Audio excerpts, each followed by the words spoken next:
Yes, Mr. Suresh. And you have to make me co-host, sir, to You share are the slide. right, Mr. Suresh. 1 second, sir. I'm made to become a co-host, sir.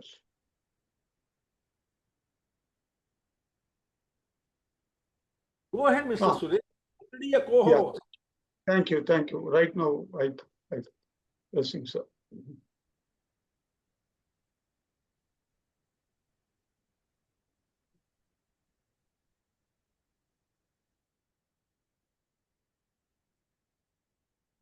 1 second. Okay, why is this saying? Only 1 second, sir, please. Yeah. Slide mode. No, that's right. Right. Good evening, everyone, and welcome you all for this session. We already saw in setting objectives, there are 5 steps that we have to look into it. First is the clarity, and if there is no clarity, there is no commitment, is what we saw in the last session. And today we are going to look at the various complexities, which is the second step. Unless we understand the complexities, we will not be moving ahead to look at what are the challenges and how to overcome these challenges and what other steps we need to look into it. So with this background, I deep dive into straight away our usual thing. What we are going to do is to study the case study, which usually we just have it. This is a case study, very interesting one. It's the Greenbite expansion project. Greenbite is a mid-sized organic food chain Mr. in Suresh, India. Mr. Suresh, Ah. just for a minute, please. I find someone is again using artificial intelligence and recording to record the program. Please don't do that. These are proprietary programs and these are not meant to be recorded by outsiders. I'll be forced to remove the person if the person continues with it. Please switch off the recording and please switch off your artificial intelligence. You are disturbing everybody.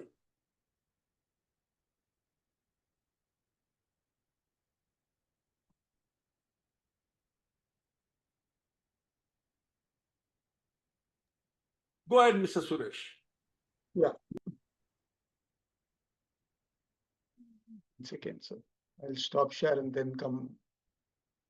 Yeah.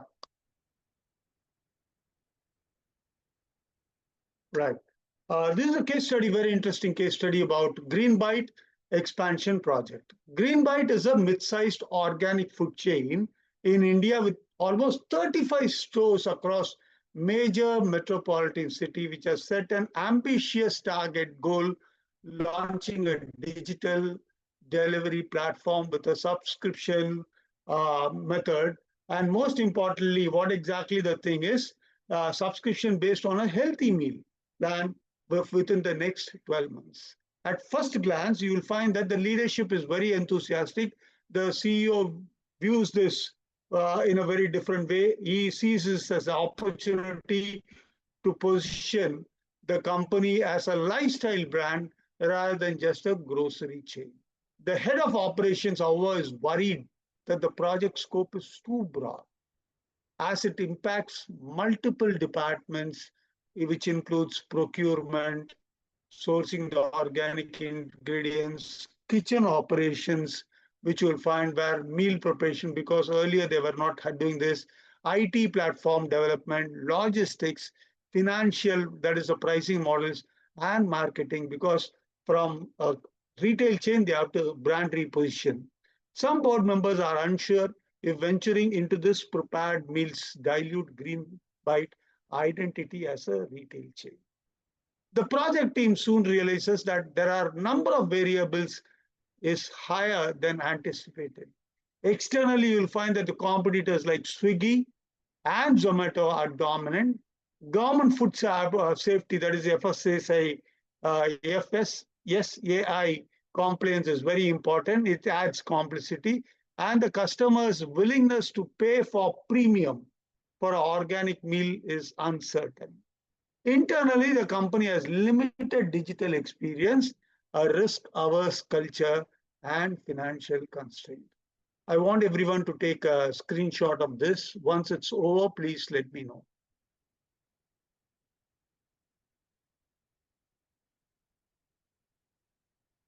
Have everyone taken the screenshot? Yes, sir. Thank you. I'll go ahead with the next thing. Interdependency actually starts surfacing. The app can't launch unless the meal preparation in the kitchen are certified. And in this particular aspect, kitchens can't scale unless procurement contracts are finalized. And not only that, logistics depends on the app which is being prepared, and the most important for routing efficiency. A single delay in certification may derail the whole timeline. When they assess the skill requirements, gap once again arises in that area also. The IT team is used for managing point of sale system, whereas not end-to-end app. The kitchen are designed for pre-packed food, rather not fresh meal preparation. Marketing excels when it comes to basically at retail promotion, but later lacks expertise in digital subscription, outsourcing, or hiring new talent is maybe required, which is a major concern. If you look into resource demands escalation, the CFO points out that the new central kitchen, app development, delivery fleet, and subscription marketing campaign will cost more than what is projected. There is very, very little buffer for cost overruns, which is a cause of concern. The risk becomes apparent because operationally, if you look into it, food quality need to be consistent over the different centers. And second, the financial aspects. Subscription uptake is lower than the break-even initial stages. So they have to manage extra finance. Legal like FSSA, compliance issues and other aspects are there. And competition is big players can easily copy the model very, very quickly. Once again, I want you to take a screenshot of this particular page also. Once everyone have taken the screenshot, then I'll move to the next page.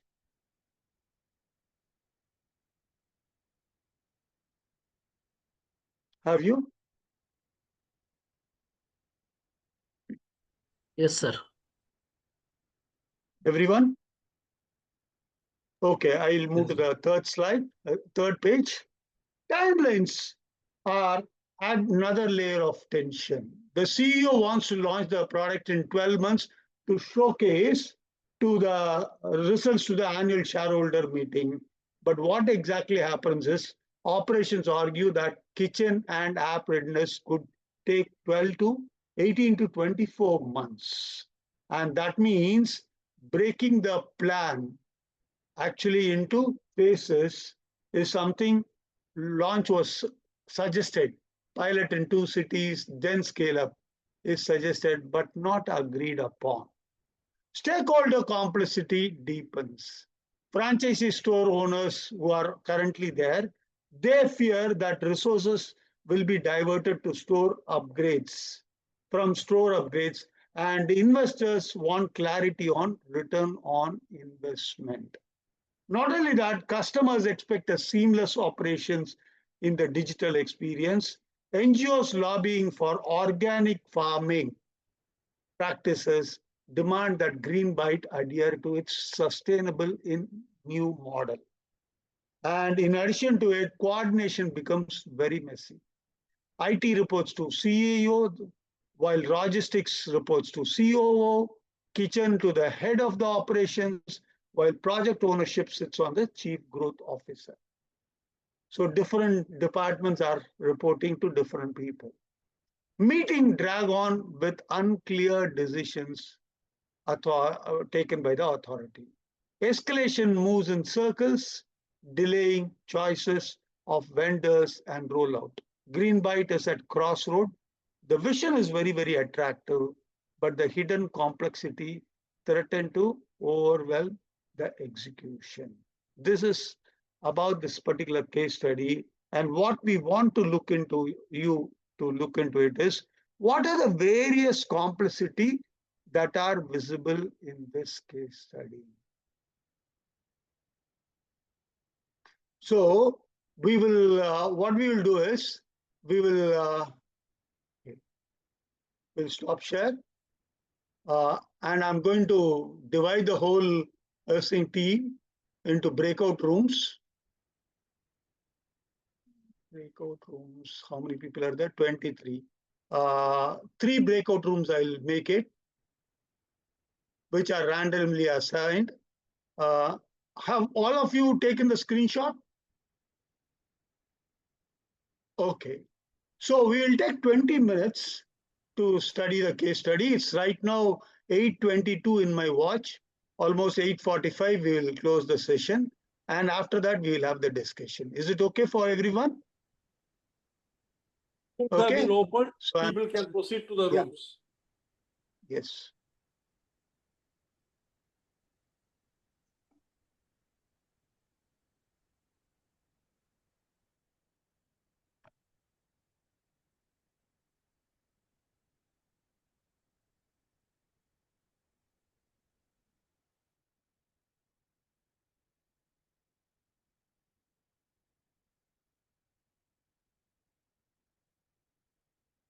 Please proceed to the rooms.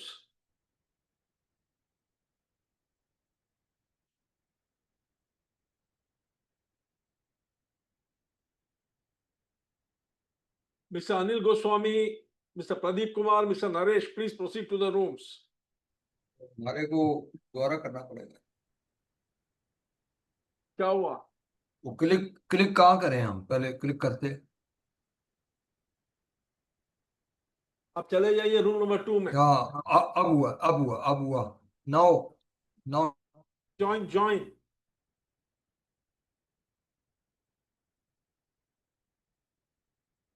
अरे join कीजिए Goswami sir.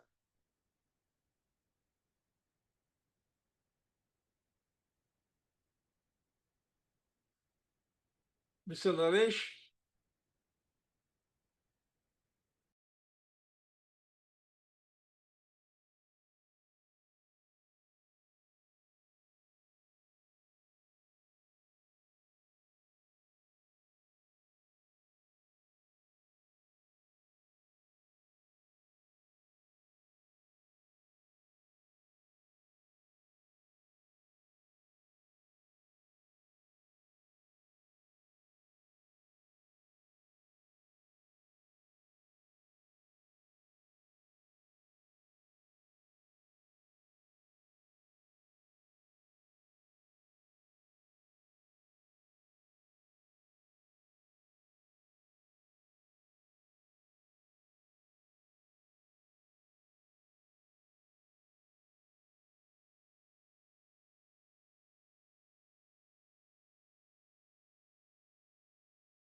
Mr. Sanjay, you can go to room number 3.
Puri sir, we will have our meeting on 5th of October.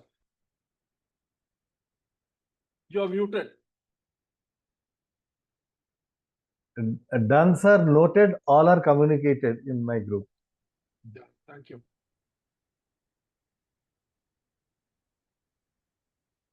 Fifth is Sunday, so that will not be inconvenient also. No, sir, correct. 9 o'clock in the evening.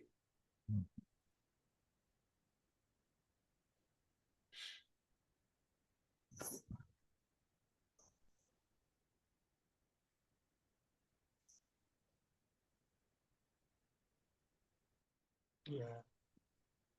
Hello, come back.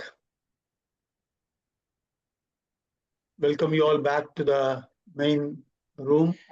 I saw a lot of good discussion that was happening in all the three rooms, which is a very positive aspect, which I would like to appreciate on all the three teams. Which team would like to present first? 1, 2, or 3? One is ready. If it's okay, then Okay.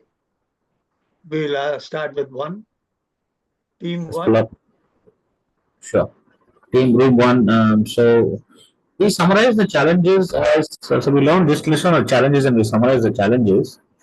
What we were able to summarize the group was primarily the lack of understanding from CEO and top management of the needs that the things that need to be executed.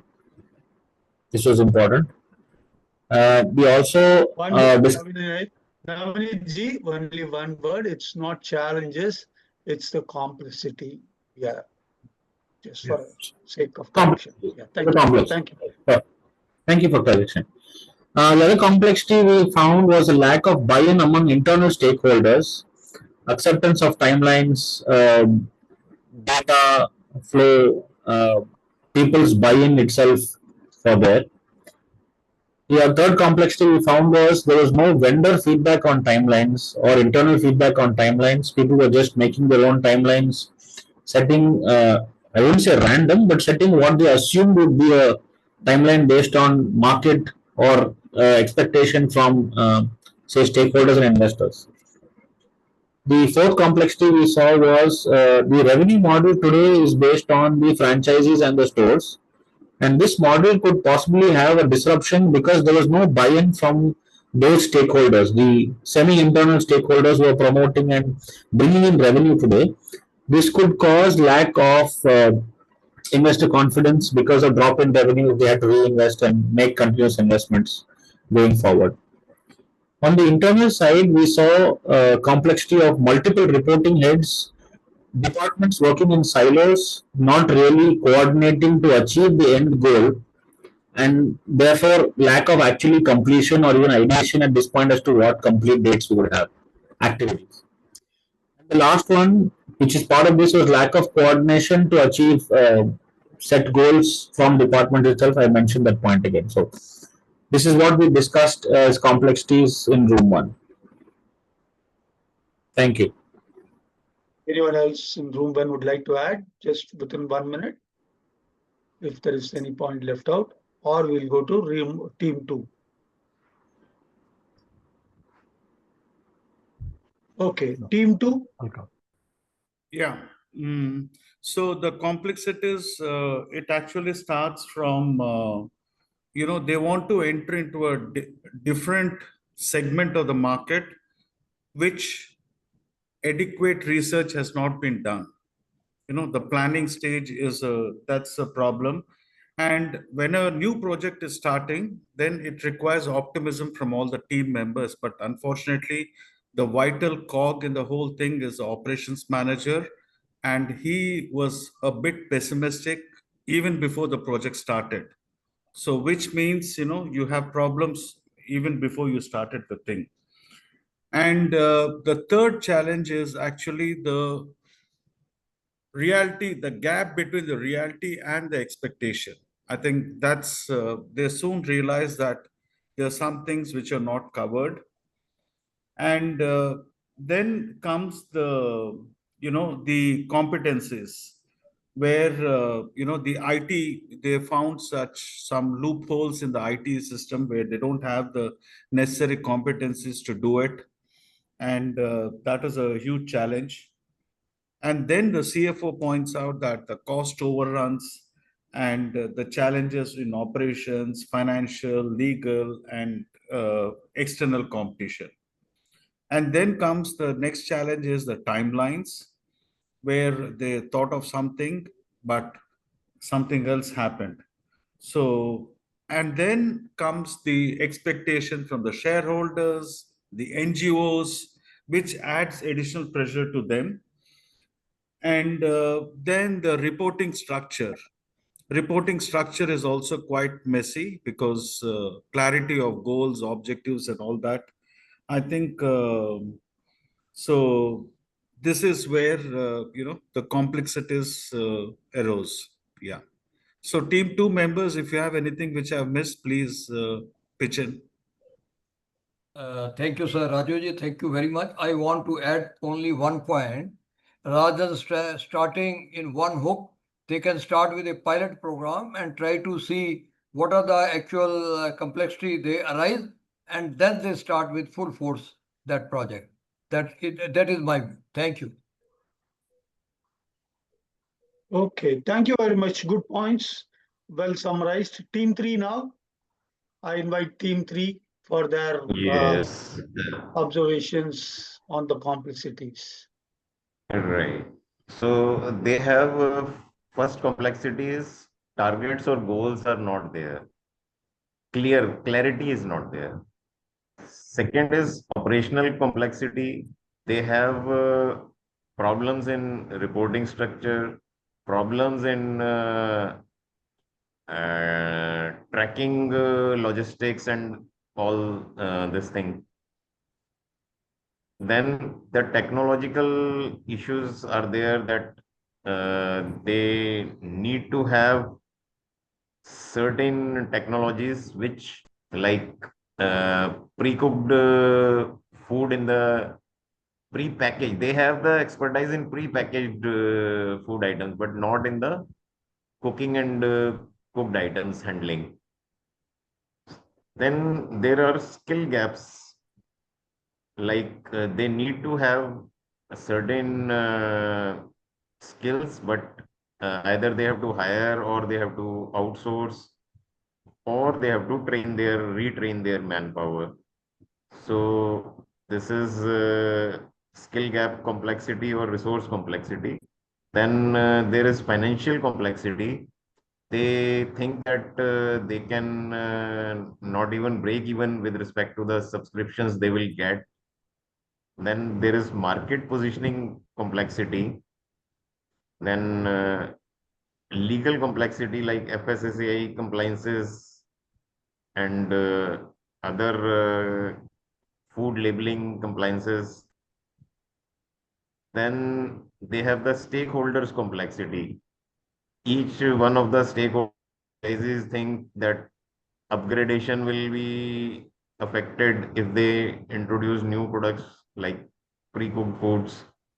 Similarly, NGOs want that the company should continue focus on organic items only, environmentally sustainable things only.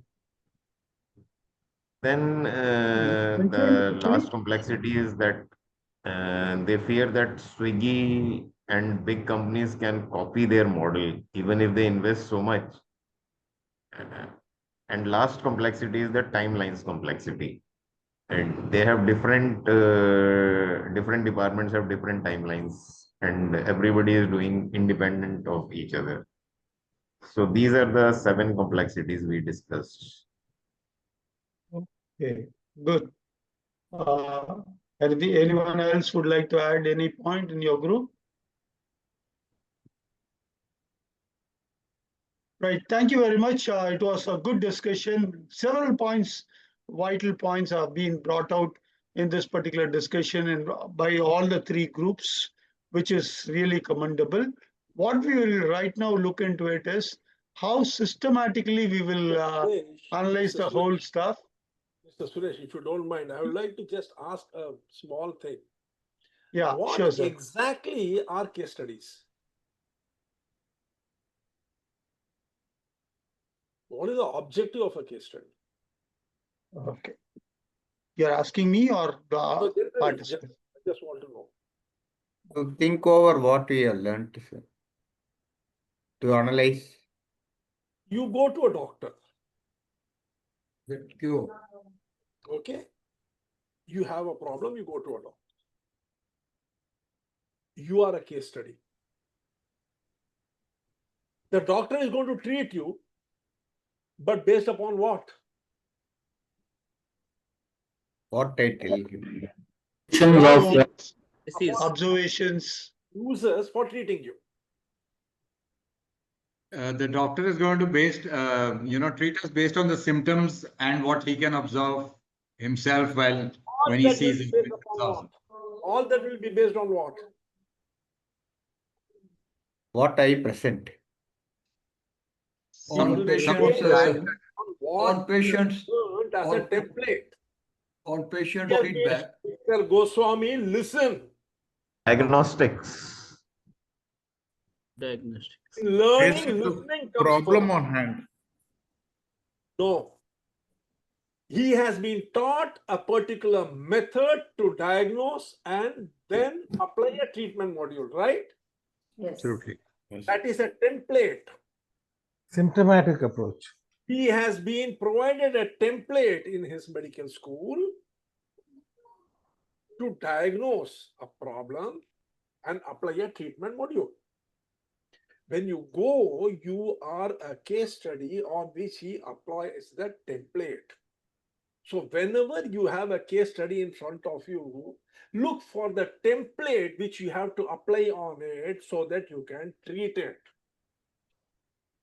Don't just jump into the elements of the case study. That is the worst mistake anyone can make. Business schools give case studies so that you can understand and internalize the template which you have to, because this case study might come. You have an objective. You first go about clarifying that objective so that the objective becomes clear. There are certain factors which are necessary for the objective to become clear, that you have to specify this is the objective. Every objective will have certain complexities. There are 9 in number. Yes. Template you have to identify in the case study, because whenever you have an objective, those 9 will be hidden in the folds of that object. Look at the object to recognize the template. Are you getting my point?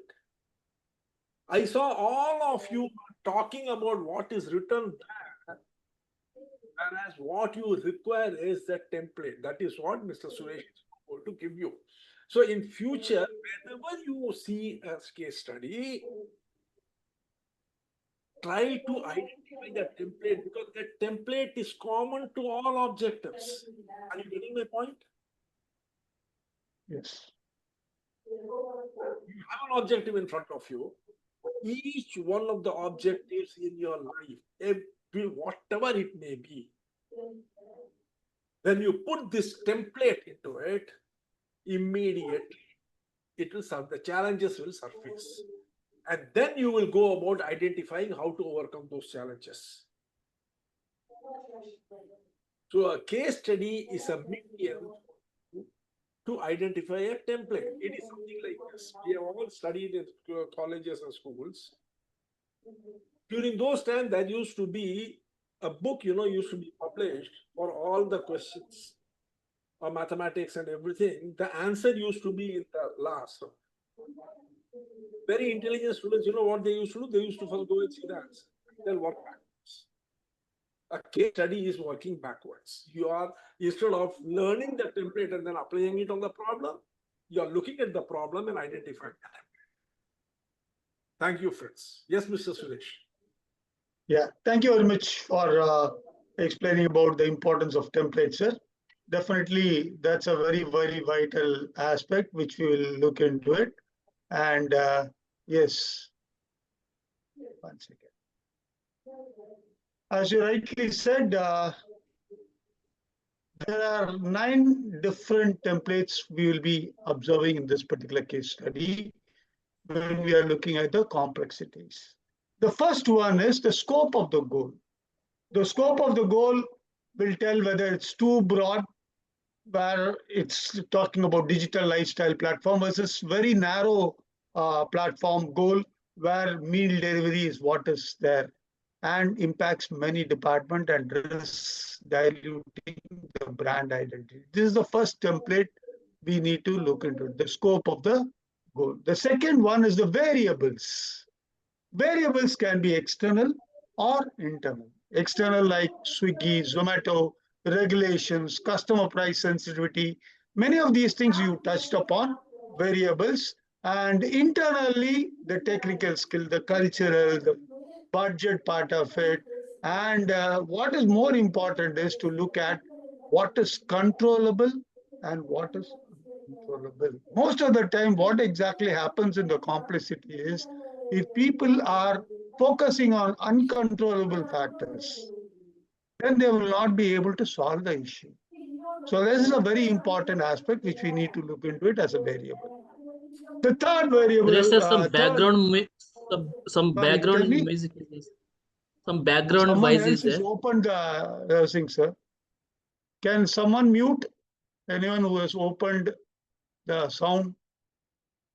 It has been Is done. it now? Please It has been proceed. done. Thank you. Thank you very much, sir. Thank you. Now, the third one we are looking at is interdependency. As you can see there, the kitchen is totally dependent on the procurement.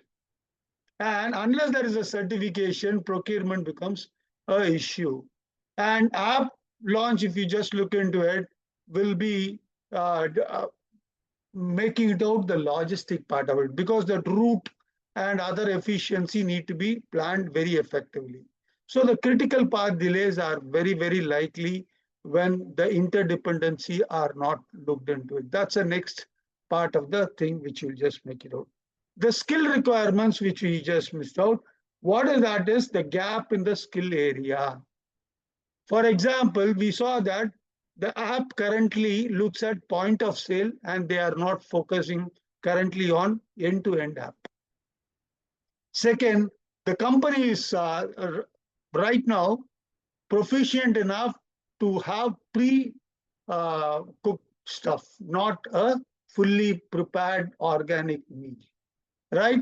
And digital subscription is something they are lacking. And all these things would mean they either have to outsource or train their people and other aspects, which has become a complexity.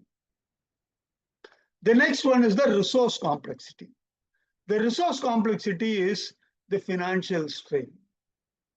Central kitchen, we saw that. Logistics, the vehicles, the fleets, and other aspects. Marketing, which is very, very important because point of sale is what they are currently focusing on.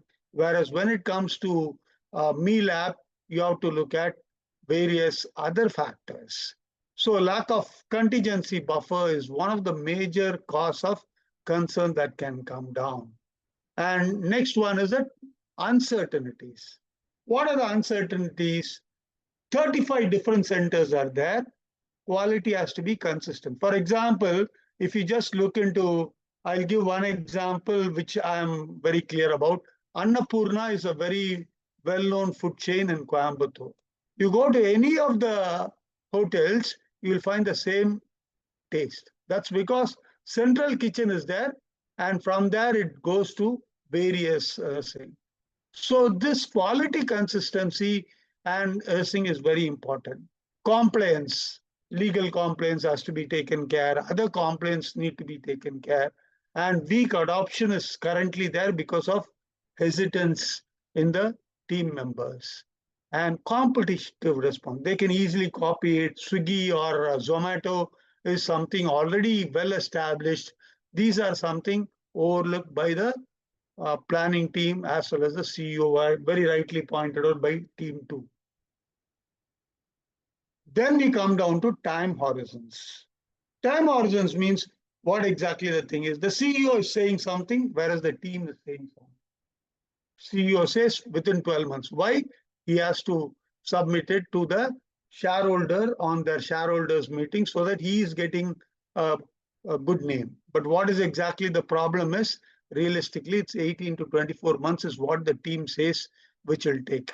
So this gap in the time horizon is something which will cause concern. Haphazardly, we cannot work on it. Milestone planning is missing in this particular case study. And then stakeholders complexity. What is that? With conflicting priorities, what exactly happens is franchisee owner, they have their own concern. The investors, they are worried whether we are diluting it from grocery store to a healthy meal thing. NGOs, they are at the neck because they are very clear that we have to ensuring that it meets the standards as per their requirements. All these things are complexities that is already existing. And the last one is coordination need, rightly pointed out by all the three teams. Multiple heads are involved, unclear authority who is going to take what decision, and a circular decision which is not able to make a final decision. So these are the 9 templates I want you to take a think about it. These are the 9 templates on which the whole discussion will happen. Right? What does it really mean, my dear friends?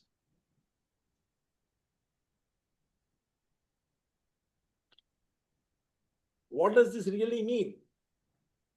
If you resolve these complexities to a large extent or to satisfaction of the goal set, then there's a good chance that the project will go in the direction that it's supposed to go at the timeline it's supposed to achieve, mutually agreed. And You're right. That means the moment you have a goal in front of you, check the scope of the goal. Is it too broad, too narrow?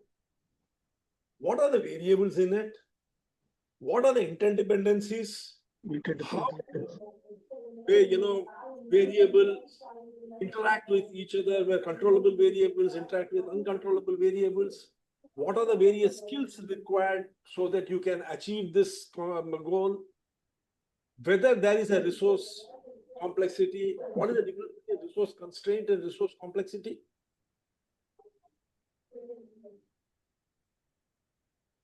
Is there a difference? yes, What is the difference? my opinion, complexity is when it's something that can be resolved. Or constraint is some limitation set by an internal or external party. For example, if I only have so much amount of money, that's a constraint.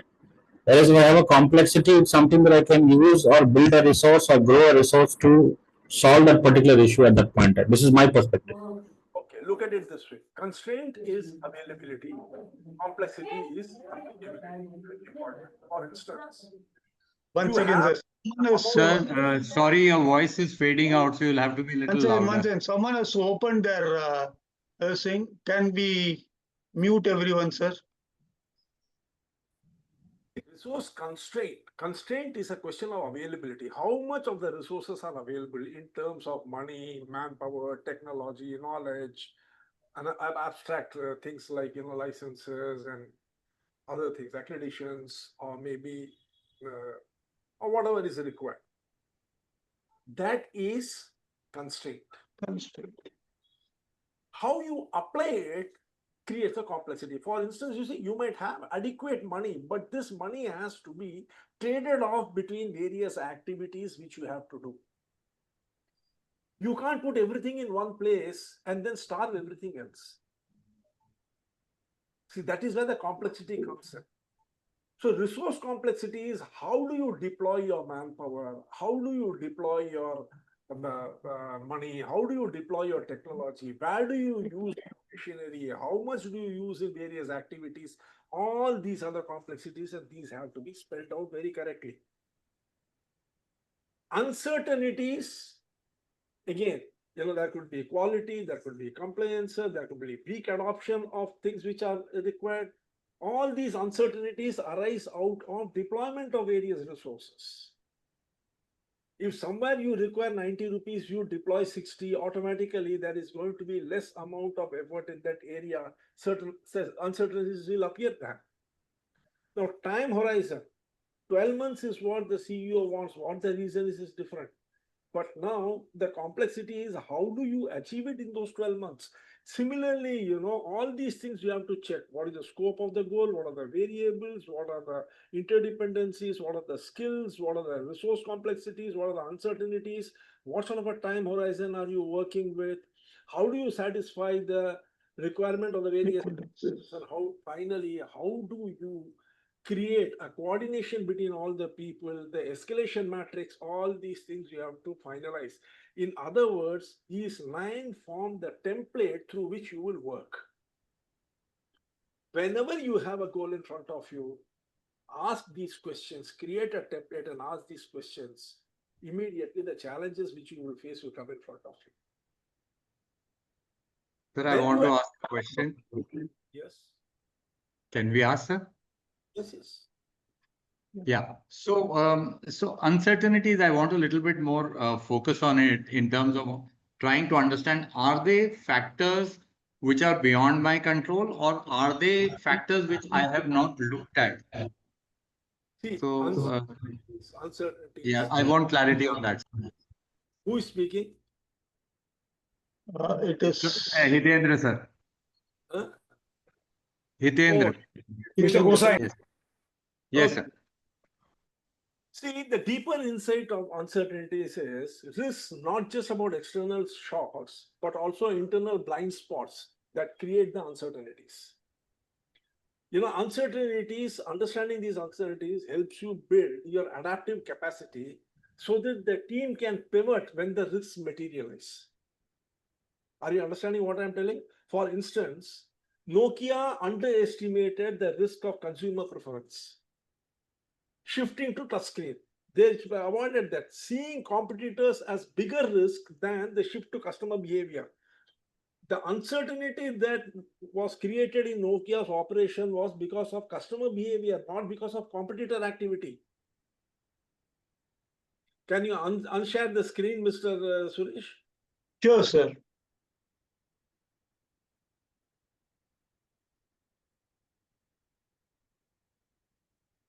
Are you getting Yes, my sir. point? Yes, absolutely. This is exactly what I was thinking. So it's actually a mix of both, what I was thinking.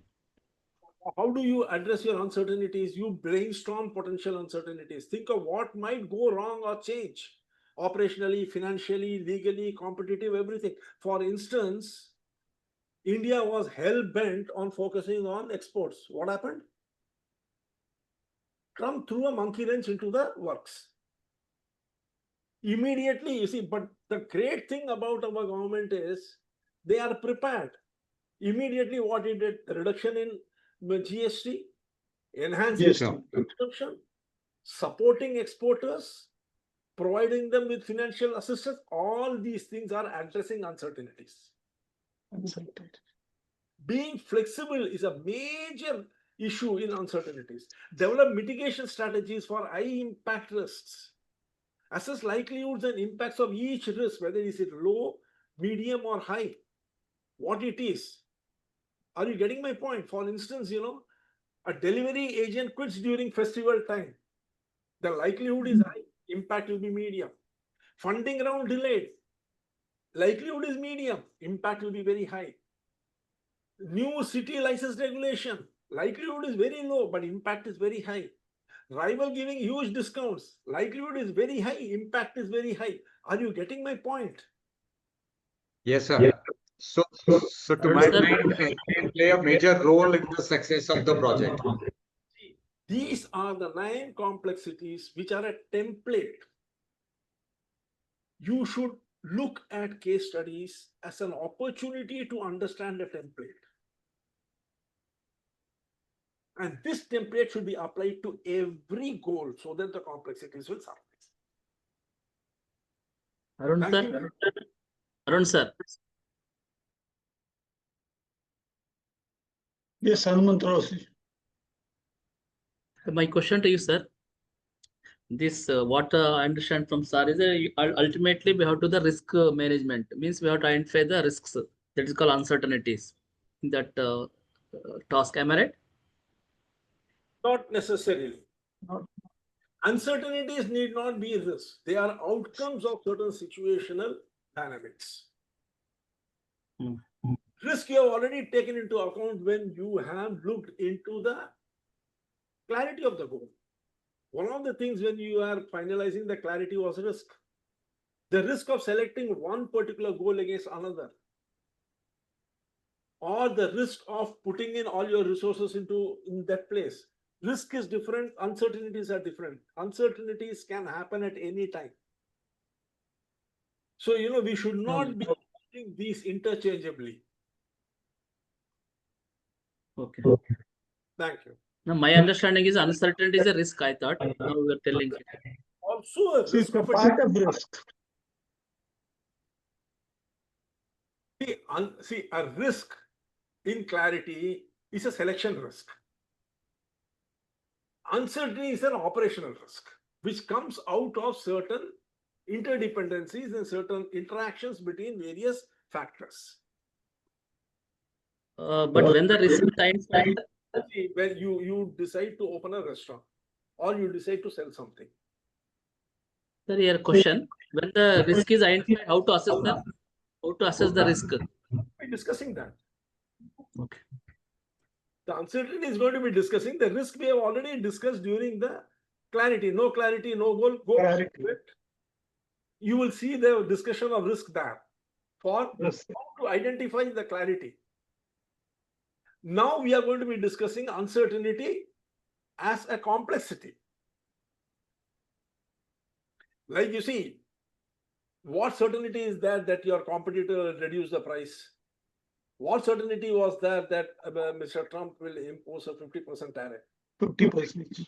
No one knew. He imposed it, right? Surprise. But just imagine 3-4 months is continuous like this. You migrate to different customer. You have got a fixed production capacity. You have migrated to different customer, cutting corners, giving discounts, and changing the the requirements as per that customer. You have changed everything and you have gone there. Suddenly, Trump lifts the entire 50% tariffs and makes it zero, and opens up the Western US market. Now what will you do? That is another huge uncertainty. Now what will you do? Your capacity is fixed. You have already shifted your manufacturing rules and regulations and everything to the other customer. This customer also comes. This is another uncertainty. Can you call this a risk? The opportunity. Now again, that's a different issue. Then that means what? You lose that other customer who helped you at that time. Then tomorrow, day after tomorrow, again Trump puts 75%. Now where will you go? So you see, these are uncertainties which you have to work with. Yeah, thank you, sir.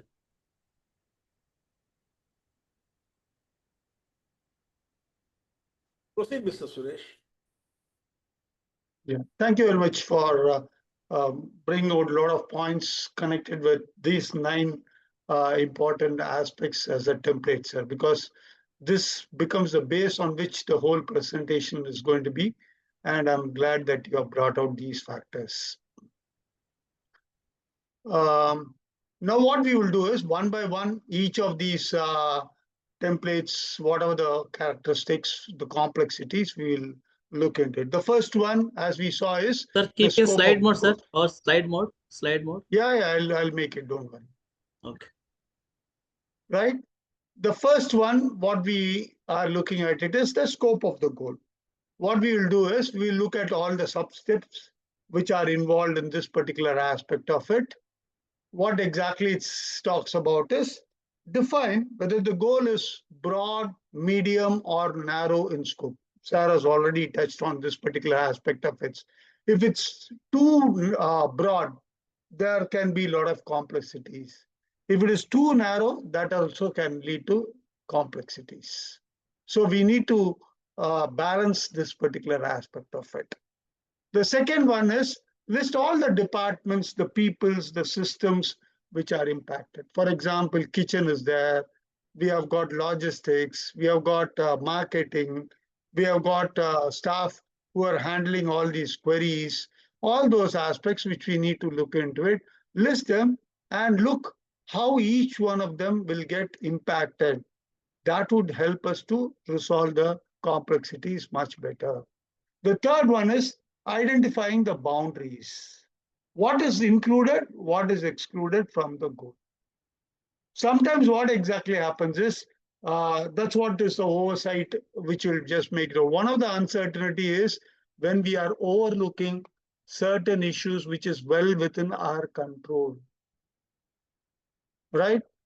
That is something which you'll just find out, identifying the boundaries. If you are crossing the boundaries, we are very narrow on your boundaries, then that can lead to issues.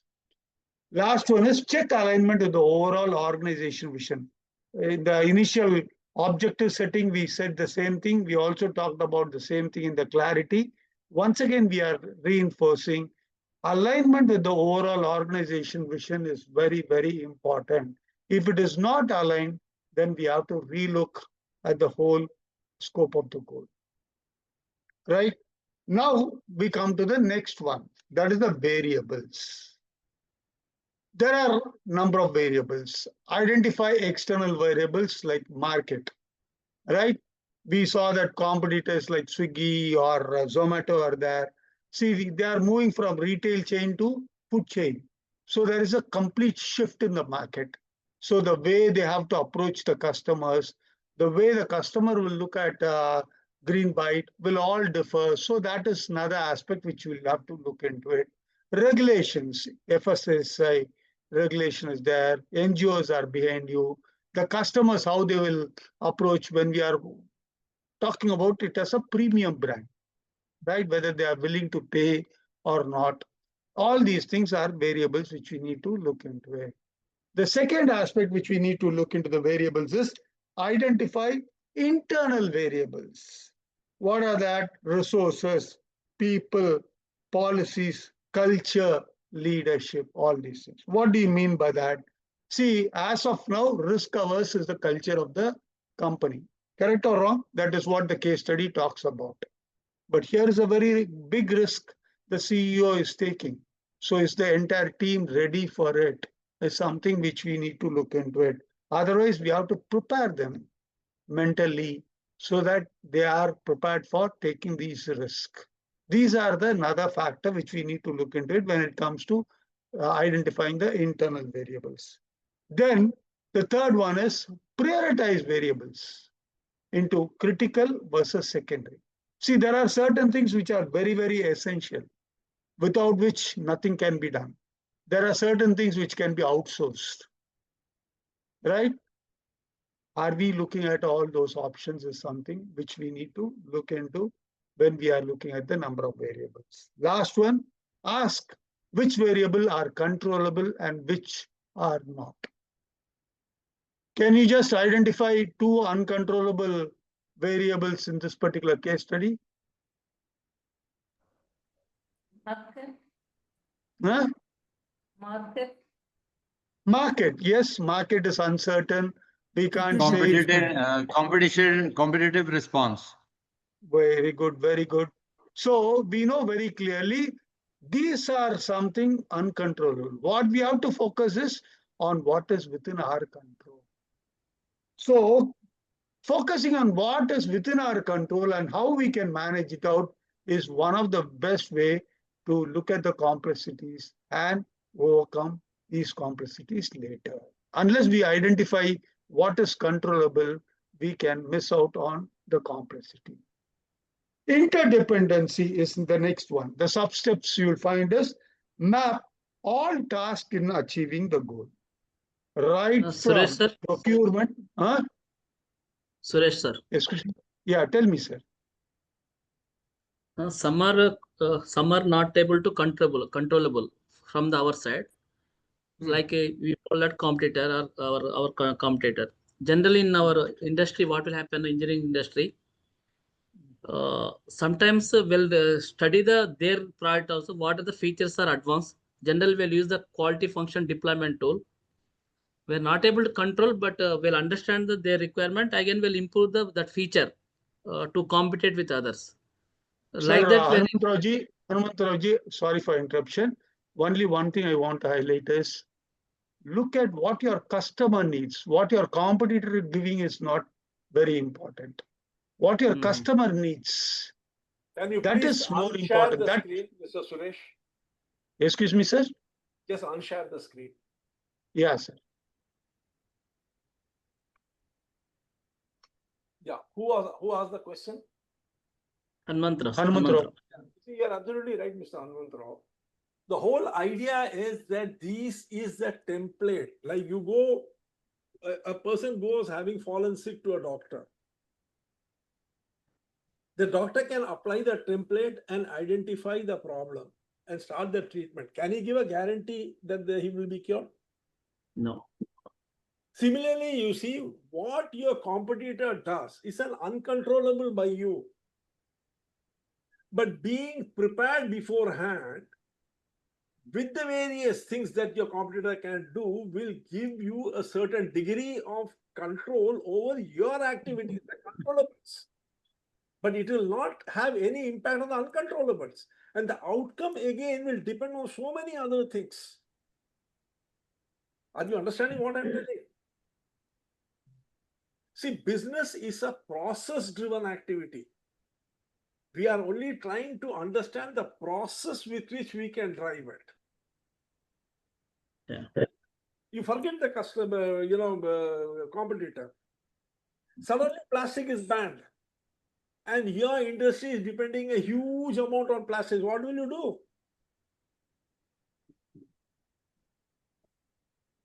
We have to think alternative. That is uncontrollable. Yes. You know that the trend is moving towards banning of plastics internationally. One day or the other, it is going to come to India also. Forewarned is forearmed. That's all.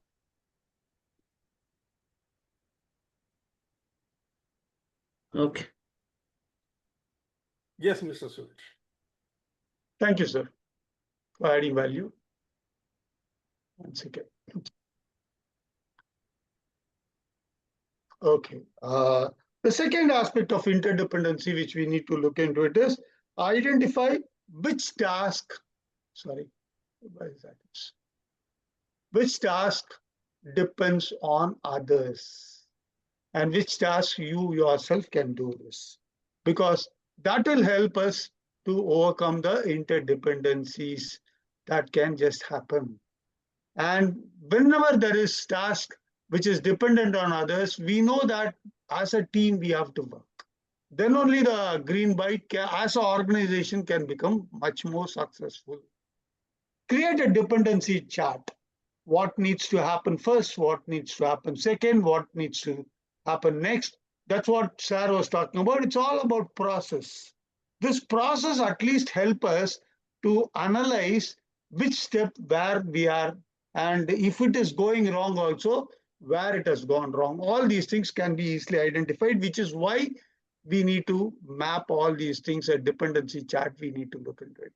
The last one is highlight the critical path dependency that can derail the entire goal if delayed. For example, if the certification is delayed,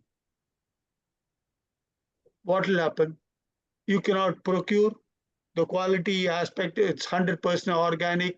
You have to get a certification, without which the cooking cannot happen. Then the map, other things also there, app is there.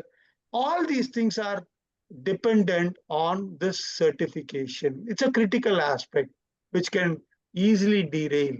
All these things which we need to look into it before we look at solutions. These are complexities. Then skill and knowledge requirements. What are the sub-steps?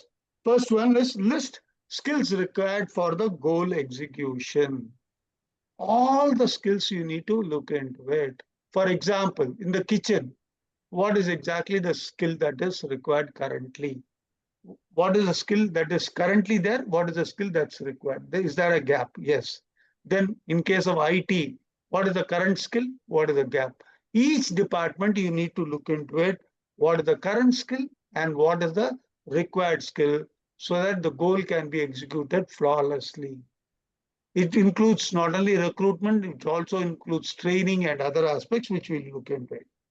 Compare with existing team skill set. That's what we talked about as the gap analysis. The third one, what it is identifying area that needs training or hiring or external support. For example, Swiggy or Zomato can be collaborated by Greenbyte. It need not have its own app. Just I'm giving a suggestion. So that what exactly happen? They don't become a competitor, they become a collaborator with us. See, these are Suresh ways sir. by which, yeah. Suresh sir.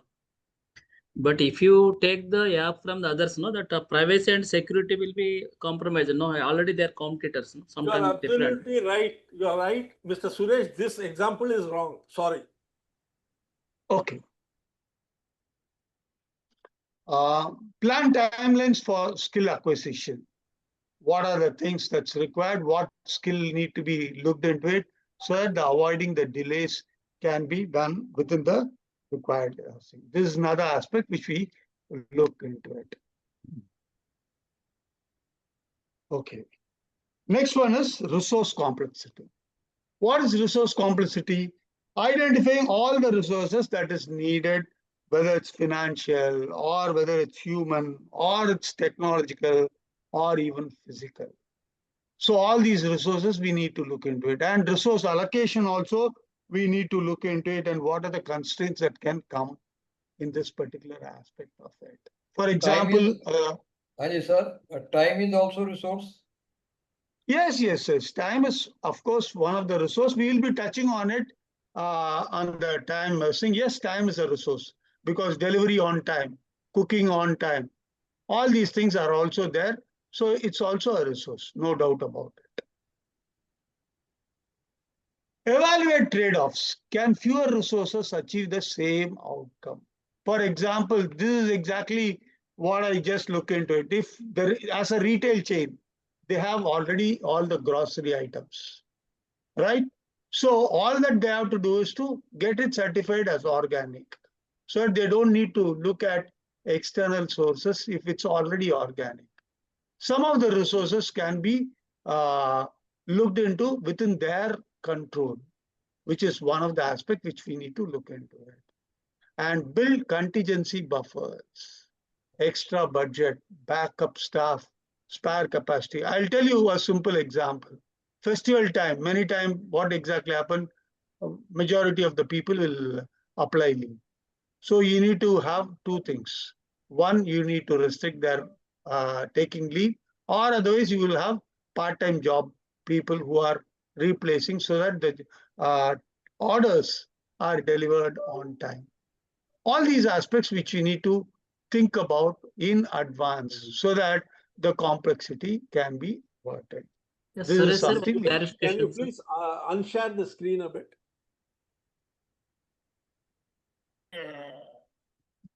This is a very important thing. I will ask you a simple question if you don't mind. Can you give me the best example of resource complexity?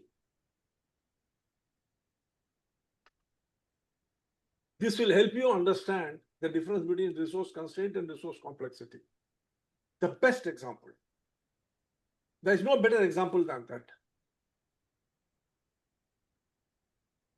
May I propose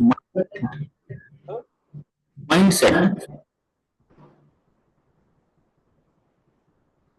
I think Sir has already addressed this when he talked about resource and uncertainty.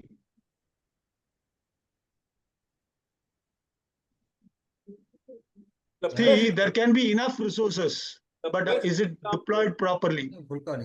The best example of resource complexity is the human body. Can any one of you tell me why I say so?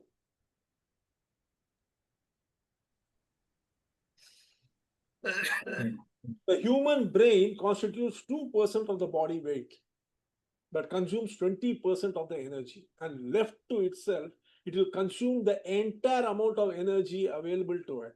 That is why, nature has created heuristics, the shortcuts which we use, the conditionings that happens in our mind, the way the knowledge is stored in terms of bundles is all to manage this resource complexity. Resources are always used as a trade-off. There are so many things you have to do, but with the amount of resource that you have at your disposal, you have to decide where to use how much of it. That is what is trade-off. And that is what creates the complexity. Are you getting my point?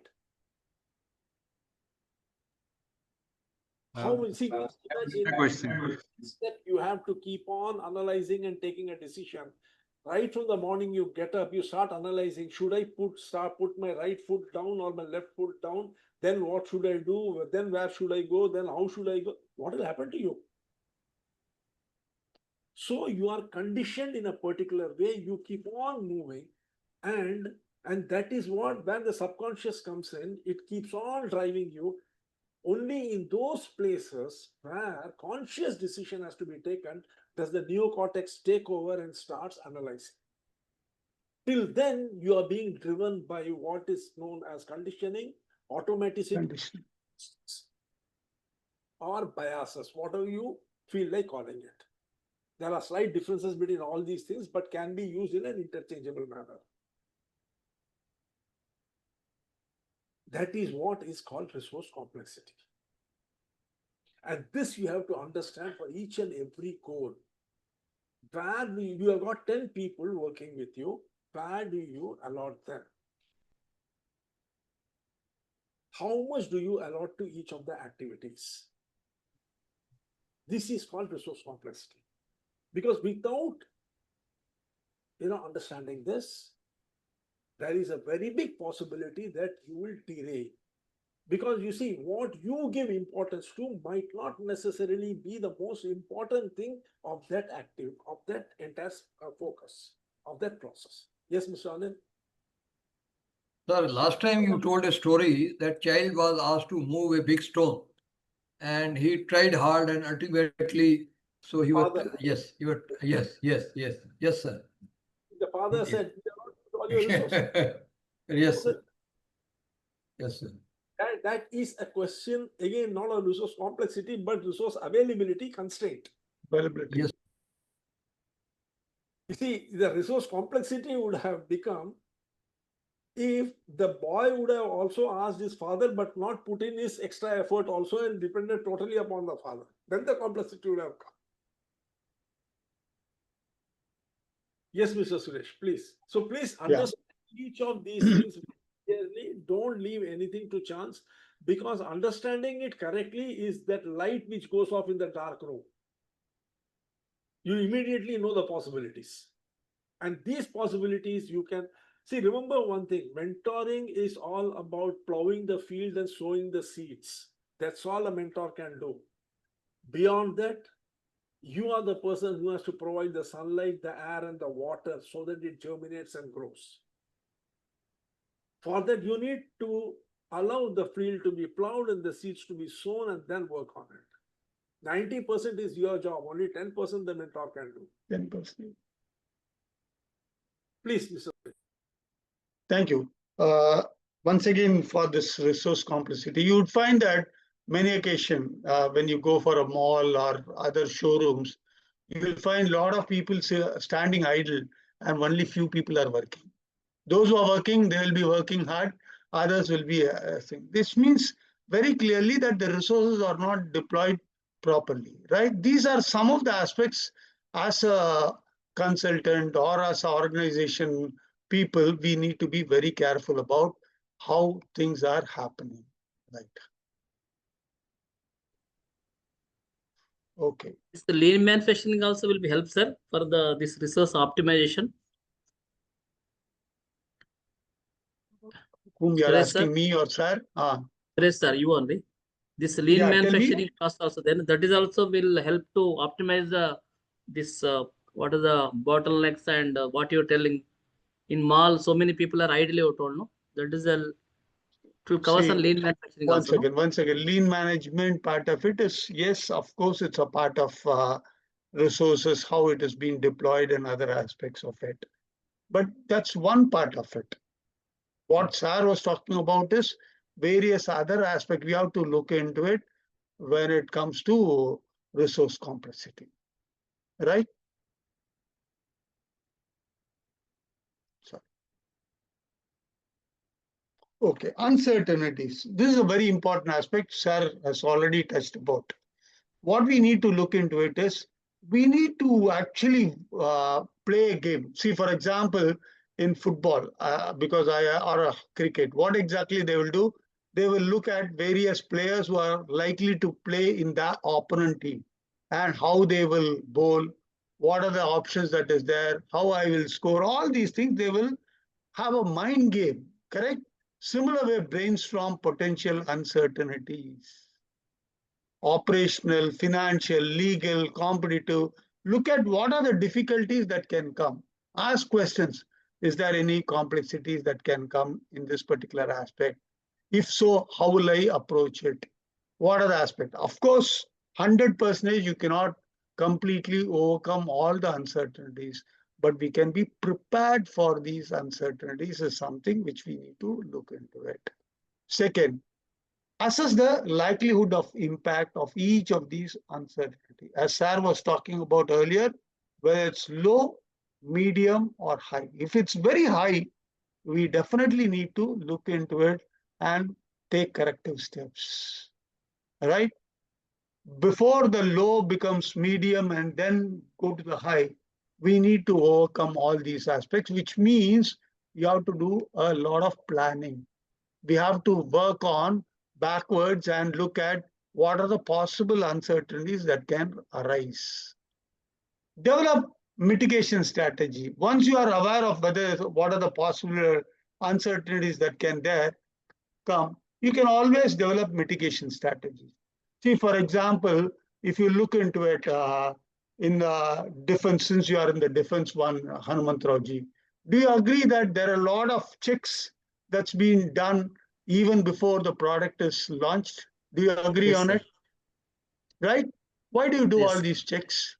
So that once it becomes operational, it doesn't land up into problems. Correct or wrong? And that's Yes. what we also look into. So it. later, Develop but I don't know, mitigation. you may be having the other slide, but only thing is there now, this uncertainty is there now. Not only likelihood, what you told very good, in defense industry, we'll be seeing the severity, consequence. Yeah. We'll be multiplying the both. What is the probability of occurrence of that, maybe what is the potential incident? And second thing, what is the consequence? Example, if what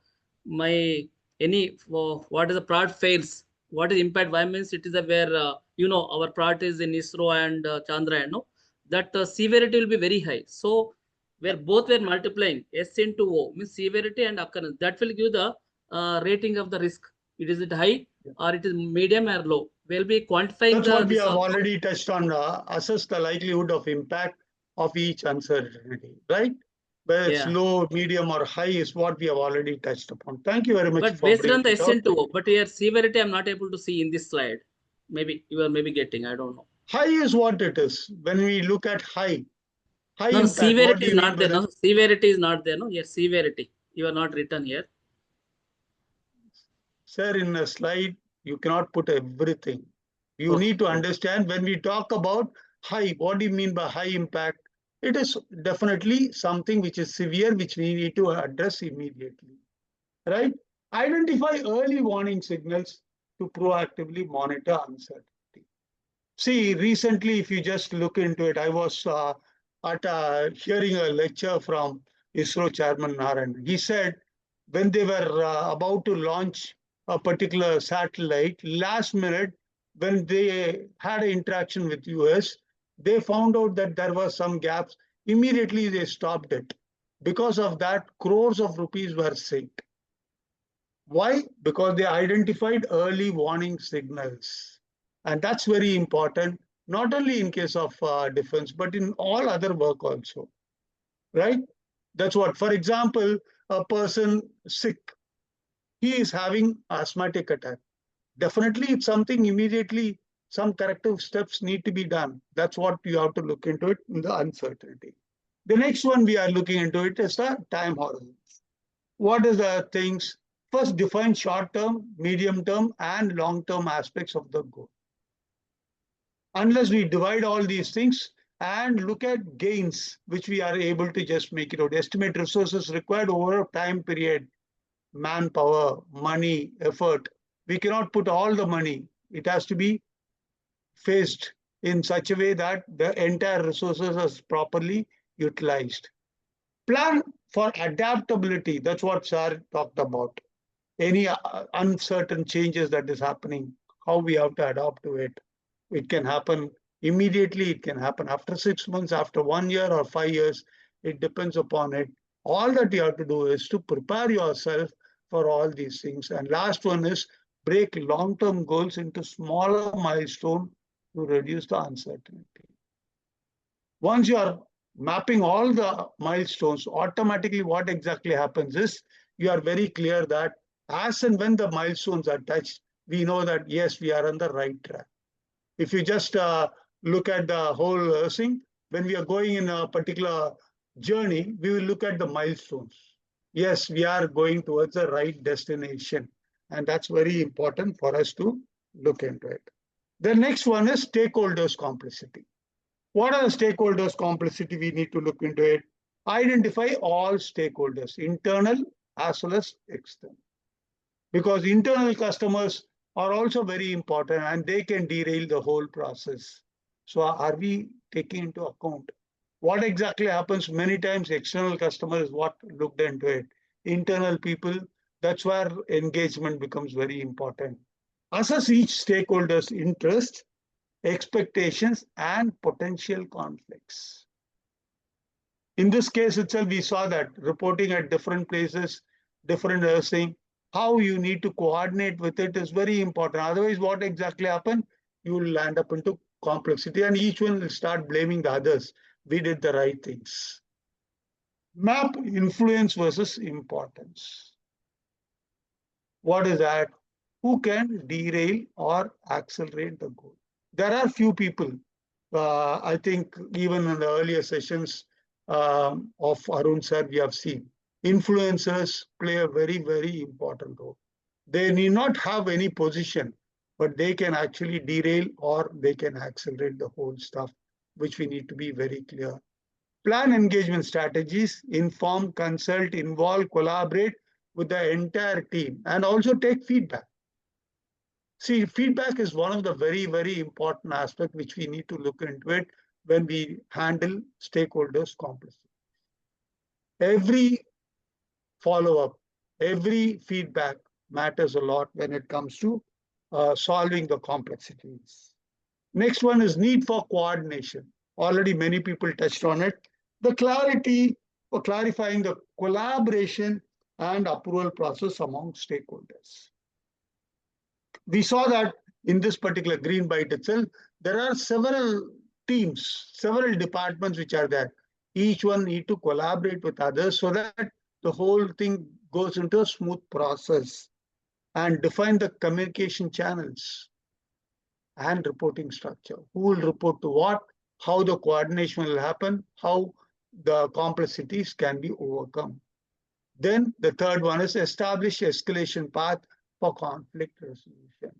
There need to be a very clear one. Each department head who have to report to CEO, they have to ensure that the conflict is resolved as and when it arises. Define decision-making authority clearly to avoid delays. See, we said each one are dependent on others when it comes to the project. Even a small certification delay can make a overall delay by around about 3 to 4 months of project. So we need to have a proper coordination with the various stakeholders and various departments so that we are able to achieve what we are looking at it. Now comes the very, very important, that's called as the T analysis. Till now, what we have done is we have looked at the breadth of the Suresh, before we complexities. go, can you give me just 2 minutes? Yeah, sure, sir. Sure, Just unshare the screen. sure. Hanuman sir, Suri sir, all are there here. They are all from defense industry. We have discussed the chain of buyer concept, isn't it? Hanuman sir. Yes, sir. For the defense industry, who is the purchaser, who is the buyer, and who is the buyer, who is the influencer, who is the user? Here, general influence is like what is we're calling as the end user, sir. End user, why will you call influencer and end user when there are two different terms? But purchase order will be given by the general. If you see in our case, for our company, ISRO will be given the purchase order. That will be like customer we're calling. And The question is, who is the influencer? Who is the Influencer. The purchaser? Baba, I can't be more simple than this. Very simple words I'm using. Who is the influencer? Who is the purchaser? Who is the user? Why I'm asking this question is confusion arises when terms are not understood correctly in the context. The same question context will change. You wait and see. Tell me, who is the influencer? Who is the user? Who is the purchaser? that man, government is influencer. Government, Are you sure? Indian government, defense industry. Are you sure? Yeah, that is my understanding. That to say your enemy is the influencer. China is the influencer. Pakistan is the influencer. Turkey is the influencer. How they use their weapons and what they create is what is influencing you to go in that direction. Maybe right. Eh? Yeah. Who is the user? The defense User forces. is the army. Army is a user. Their user. Army is the user. Who is the purchaser? Like a who is a like a bell is there. Those are the who is managing the systems. Who is the purchaser? Simple one word. Government. Government. Now you come down one step. Now who is the influencer? Government. I am now coming from national to one step.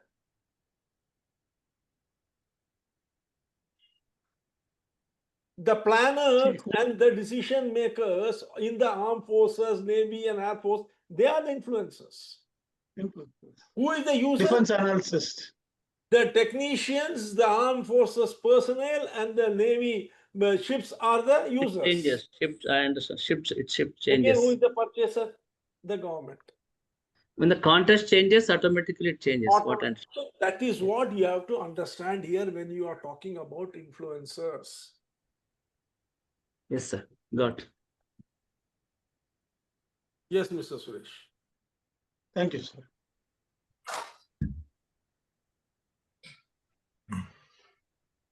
See, what we are going to do is the next step, this particular aspect, where we are going to look at the something called the T analysis. What is this T analysis? We have seen the breadth of the complexities. Now we are going to deep dive into the various complexity. As you can see in the T, the flat one and the down, the more and more you deep dive, you will find that a lot of new things will unearth so that we are able to overcome the issues. So the hidden truth are brought out of each of these complex. This becomes very important for us to solve the complexities. So once again, we look at the 9 templates. First one, what we saw is, you remember what's the first one? Anyone? Scope of the goal. Scope of the goal. Very good. Scope of the goal. So what we are going to do is, we are going to deep dive into this. We are going to have a deeper insight. What is that? The broader the scope, what will happen? The higher the hidden ripple effects across people, system, and priorities. What it means? It means the more the broader the scope, there is a chances that some areas like people can also happen or system can happen or priorities, there can be certain issues that can arise. So we need to be very clear about this particular aspect and have a clear plan so that we are able to look at the goals and achieve it. Needs, what needs need to be fulfilled? Ensure that we don't waste resources by chasing goals that are misaligned with the organizational vision or too broad to execute. See, in this case itself, if you just look into it, moving from a retail chain to a food supplier has got its own risk. Like many of you have pointed out, are we prepared for it? How prepared the IT team is? How prepared is the logistic team? How prepared is the chef? How prepared is the apps? All these things matters a lot, which we need to look into it. And that, is it aligned with the organization vision, is something which we need to look into it. Third, what we need to avoid. Defining a goal too vaguely, like improve customer satisfaction, or look into something called as Net Promoter Score. NPS means Net Promoter Score in only one branch without clarifying on the boundaries. This we need to be very clear. One particular center may be profitable. Is all the 35 centers where this company is operating, are they profitable? We need to look into all these things when we are looking at the goal. And the last one is example, we'll look into it. A retail chain set a goal of digitalization, which was too broad and there was a lot of chaos. When they scoped down the things to digitalization, customer checkouts, that means at the billing counter, the checkout is happening. At that particular point, when we are digitalizing initially, what exactly happened? Within 6 months, the company was able to execute better reasonably. Later, you can upscale it. Thereby, you can work on it. So what is very important is when we are looking at the scope of the goal, we need to look like someone was talking about, can we do it in phases instead of just saying we'll do it at all the 35 centers. All these things are too broad, which can lead to more complexities. Okay. Once the scope of the goal is there, next we look into it is number of variables. The number of variables, if you look into it, the deeper insight is. Suresh sir, what I understand from Suresh sir? Yeah, tell me, sir. Just I'm not clear on the scope. Means you're telling that scope should be like a simple, not like a very so much big scope, something you are telling. Am I right? No. What I'm saying is it's not about big or small. What is very important is, have you looked at all the factors? Have you looked at all the factors? Deep dive, what do you mean by deep dive? Tell me, what do you mean by deep dive? What do you mean by don't waste resources? Tell me, Hanumantarao ji. Example it better. Any example if I can understand easily? I'm not able to understand. I will, please, Mr. Suresh, can you just unshare the screen? Yes, sir.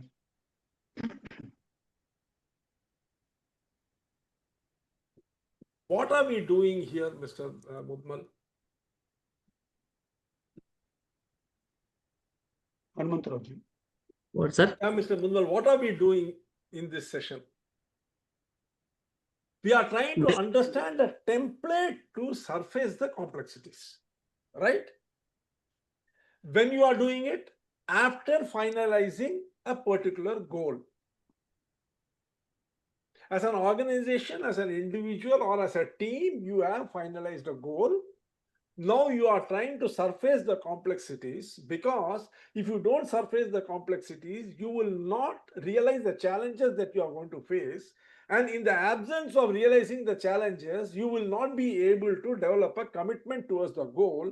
And not developing a commitment will mean that you will not be able to sustain your enthusiasm and you will not be able to achieve the objective. That is what the sequence is. Yes, sir. So the moment you have finalized the clarity, you have developed the clarity and you have defined a goal, is it not necessary for you to understand whether the scope of the goal is very broad medium, or very narrow. For instance, like you said, now you wanted an example. For example, a retail chain. A retail chain goes in with a goal of digitization. That means it wants to digitize this entire operations. That's a huge goal, isn't it? Yeah, very big. Yeah. With such a big goal, what will happen? Uncertainties will keep on multiplying with each of the activities. Yes, sir. And that Very will more be complex. chaos. Yeah. When you realize that, what is it you can do? You can scope it down and take one step at a time. You start with digitizing customer checkout in its urban centers within the next 6 months. Let us say it has got multiple urban as well as 2-tier and 3-tier cities. It decides that I will first digitize customer checkout in urban centers within the next 6 months. Now, doesn't the scope become much more manageable? Yes, sir. Now you It see, will one of the cases we have seen that timeline management, you can decide on small portions to be achieved, step by step you move forward.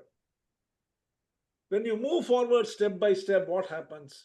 Your timelines become short, the scopes become narrow enough to manage, execution becomes feasible, success of the project becomes that much more easier.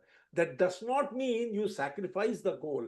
It only means you break it down into manageable components. That will be possible only after you define the scope of the goal and then move towards executing it. Are you clear? very clear, sir. Thank you. See, small wins also increase the confidence of the team. So that what exactly happened, they can slowly scale up. That is another aspect why we need to look at all these aspects of it. Yeah, understood. Then the next one we have to look into it after the scope of the goal is look at the variables. Here, what we need to have a deeper insight is first often lies in not the sheer number of variables, but how we are utilizing all these variables. What are the controllable factors? What are the uncontrollable factors? Where we are focusing our energy. If the energy is depleted by deploying wrong areas, what exactly happens is we are wasting resources. So we need to be very, very careful about looking at it. It's not about the bigger the variables. You can at a time do even 10 things, but are we very clear about our variables, whether it is in our control or it's uncontrollable? And that's one of the very important aspects which we need to look into it. Need fulfilled is allow leaders to focus on leveraging points, variable they can actually influence, control. See, for example, in this retail chain itself, what are the things which each of the leader can control? How they can deploy their team? All these things are controllable factors which can help them to look into it. The variables may increase, but each one of them, are they controlling their own area of scope is something which we need to look into it. What is that we need to avoid? Avoid treating all the variables as equally important. It leads to analysis paralysis. See, let me just give an example of this particular aspect of it. We saw critical components, even in defense. Do you agree that there are critical components, there are normal components? Correct or wrong? Yes, sir. In critical components, we do not have any compromise. We need to look into it, every part of it. And that's very, very vital, which is very aspect. That's what we are talking about. It's not about the number of variables, how critical it is to the success of the goal is what we need to look into it. Example, like Sarah has given, a pharmaceutical company is launching a drug listed for 40 regulatory items in the market, and internal variables are there. By prioritizing just 3 controllable factors, for example, clinical trial, how quickly they can do it. who are all the partners in this particular distribution channel? Who are the influencers? Who's the physician who's going to be awareness, whom we have to create the awareness? All these things, when we are just looking into it, what exactly happened? The scope becomes successful. See, there are a lot of aspects when we launch a new product, right? Particularly in pharmaceutical industry, if you just look into it, right from capsulation to pricing to other aspects, there are several variables. But what is critical and what is going to give the desired result, that's when we are focusing it. What it matters is to give success for us. Okay, the next one we are looking at it is interdependency. What is interdependency? Deeper insights we need to look into it is any delay or failures can occur. Then the task, actually what exactly happens is the task themselves becomes delayed. But from the hidden dependencies, even one small blockage delays the entire chain. For example, let us take this case study itself. Can you identify one small deficiency that can happen in the supply chain?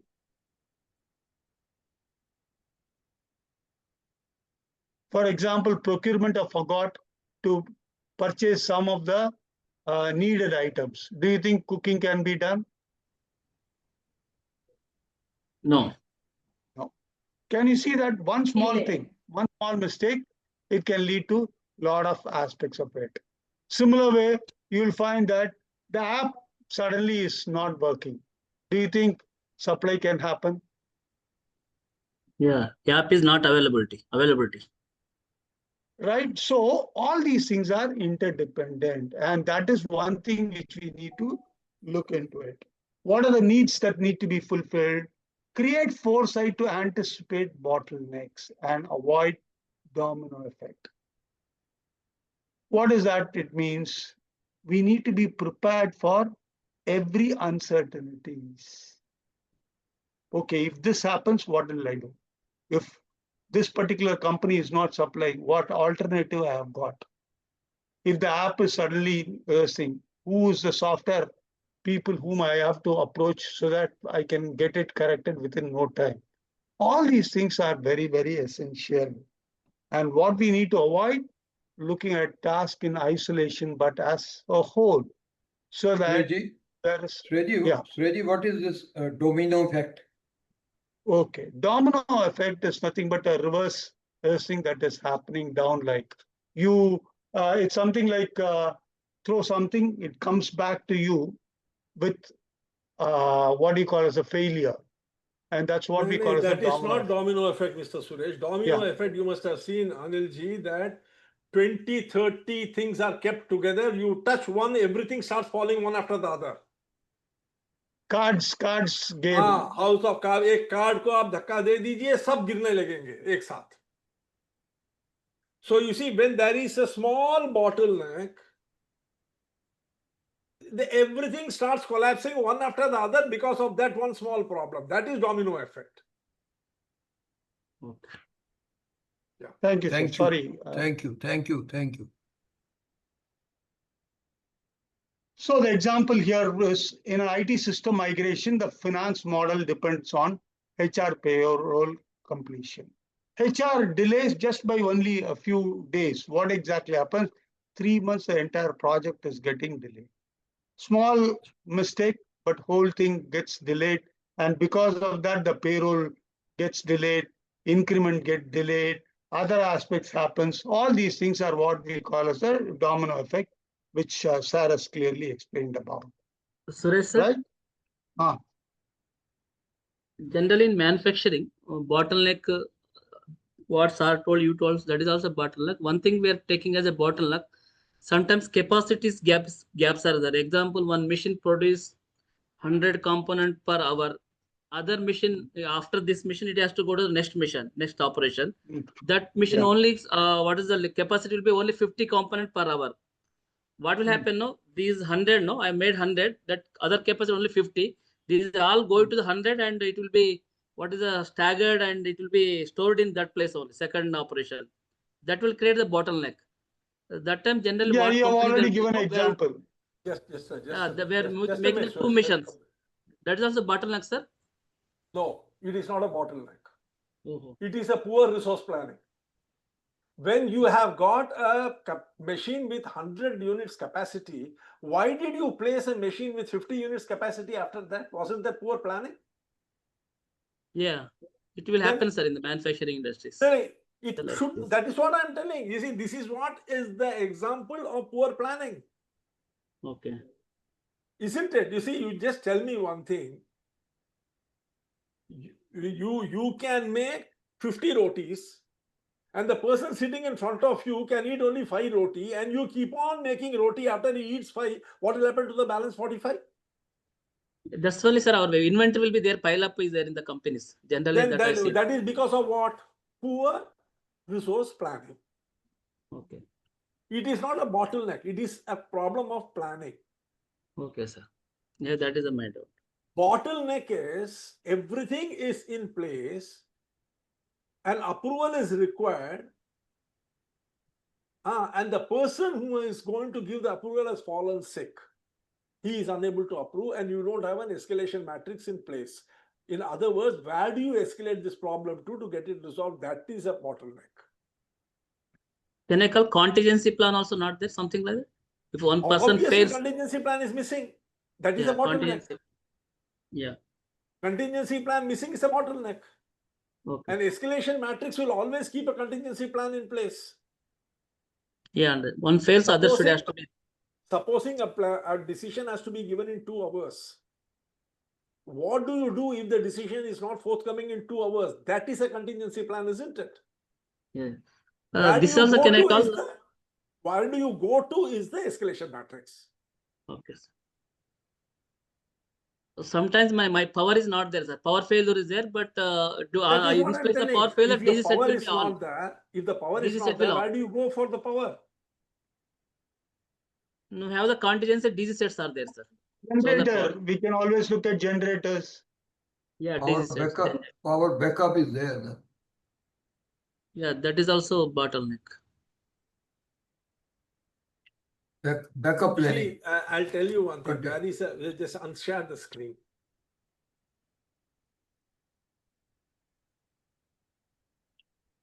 This is where the question comes of complexity. You have taken a goal of manufacturing 500 units. When you come to resource complexity, you suddenly realize that there is a resource constraint. You don't have the power to manufacture 500. What do? But you have taken a goal of 500. You have to achieve that. Correct? The purpose of working with the complexity is not to give up the 500. It is to find a solution to this challenge. That is what is the next class on what these complexities raise, the challenges, and how do you address those challenges? Yeah. We can outsource, we can do other aspects of it. So many ways of doing 3 it. shifts. That is all separate.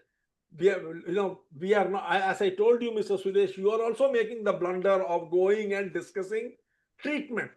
Talk the template. Treatment will depend upon so many other things. The way a person with a lung infection will be treated in India is not the way he will be treated in Pakistan. It's not the way he will be treated in America. But the template is the same. So let us talk about the template. Treatment will depend individually upon the individual industry, the resources available with that industry.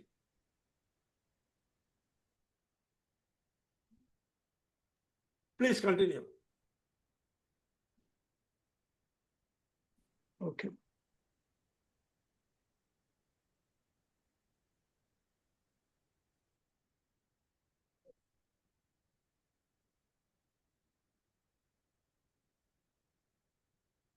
Yeah, skill and knowledge requirements. What is that we need to look into? It is goal fail not because of lack of effort, but because of required knowledge curve is underestimated. Like Sir was talking about it.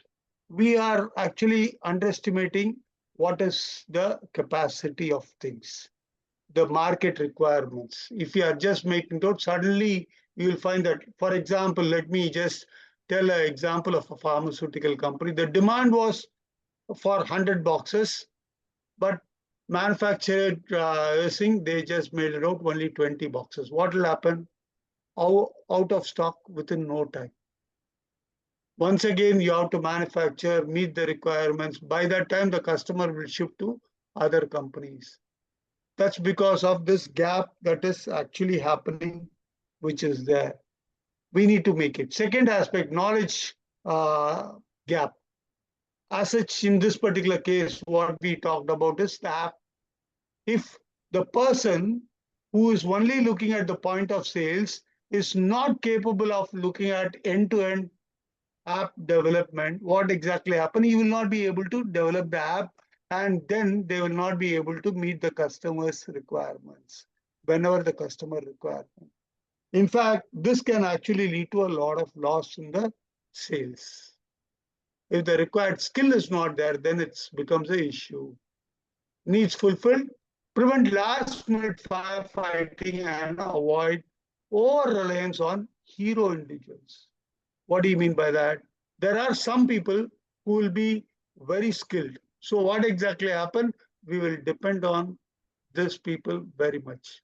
To just give an example of cricket, which I love, 1 or 2 players, if they fail, the whole team earlier was failing.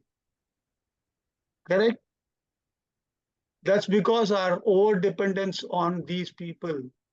And that's one aspect which we need to avoid when we are looking at it. Avoid assuming existing team skills are enough. We'll figure it out. The other way also, we look at all the aspects. What will happen if this person is sick? If this people is not coming, he is resigning. What is the next one? We have to look into it. All these aspects which we need to look at the planning stage as well as at the executing stage. For example, a manufacturing firm aimed for Industry 4.0 automation. Execution stalled until they hired data scientists and trained machine operators in analytics. Capability that were initially overlooked. What exactly happens in this particular aspect? Unless the data scientists are able to give the correct data and the machine operators are properly trained, they will not be able to bring out the outcome. And then automatically there will be a gap. And this can lead to issues. For example, the chef is not properly trained.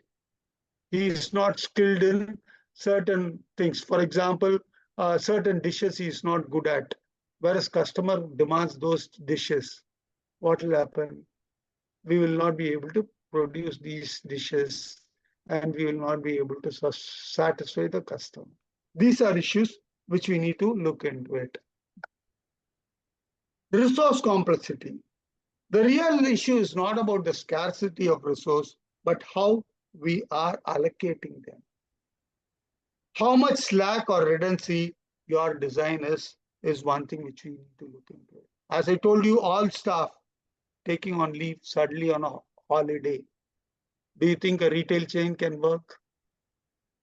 Do you think Zomato or Swiggy or these type of logistics company where they supply chain is there, they can do that? What exactly the thing is, their demand will be higher, particularly during these holidays. And we need more staff. Do you have the adequate backup plan? That is something which we need to look into it. So what exactly we are saying needs fulfilled is make resource planning resilient, not fragile. You need to be flexible enough. For example, during the holiday times, ask them to do overtime so that during the weekdays they can take off. All these aspects can be worked out, or you can deploy additional people for resources only during the weekends and festivals. Avoid budgeting everything to 100% efficiency. This leaves no buffer, and thereby unexpected shocks can always happen. Okay, and last one example is a startup scaled rapidly with no backup servers. Even a 2-day delay crash, what exactly happened? 15% of the customer left them. and it took a lot of time for the company to regain back the customers, but they built resource buffers so that the spare capacity and financial cushion, with that, they are able to gain back the customer. See, understand one thing. Today, gaining a customer becomes much, much more difficult. Losing a customer is the easiest thing. So we need to look at all these aspects when we are doing the planning and look at all the complexities. The next one we are looking at is the uncertainties. What are the uncertainties? We'll just look into it. Uncertainty is not about external shock. It can also be internal blind spot. We are not even aware of what are the resources that is available, and we are assuming things, then we will know that this can lead to uncertainties. Right? For example, we are not even knowing what is the total amount of stock that is available in the stock shop. Then there can be uncertainty. It's not that external factor, even the internal factor can lead to an issue.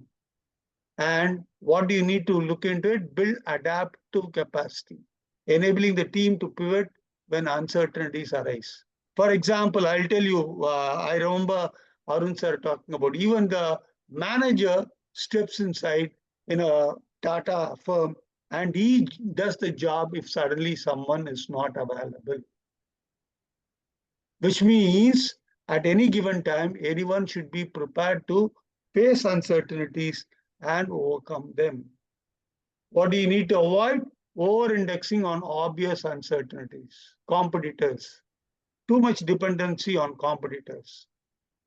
That's uncontrollable factor. What the competitor is going to do, how they are going to do, we need to be aware of it so that we have a contingency plan, but only depending on competitors and then working accordingly is not the right way. Ignoring hidden ones, cultural resistance in a company. We saw that this company, Greenbyte itself, they are risk averse. So this is an uncertainty which can lead to issues. So we need to look into all these things. Let's look at an example. Nokia. Nokia underestimated the uncertainty of consumer preferences. Sir has already touched upon it. Shifting to touch screens.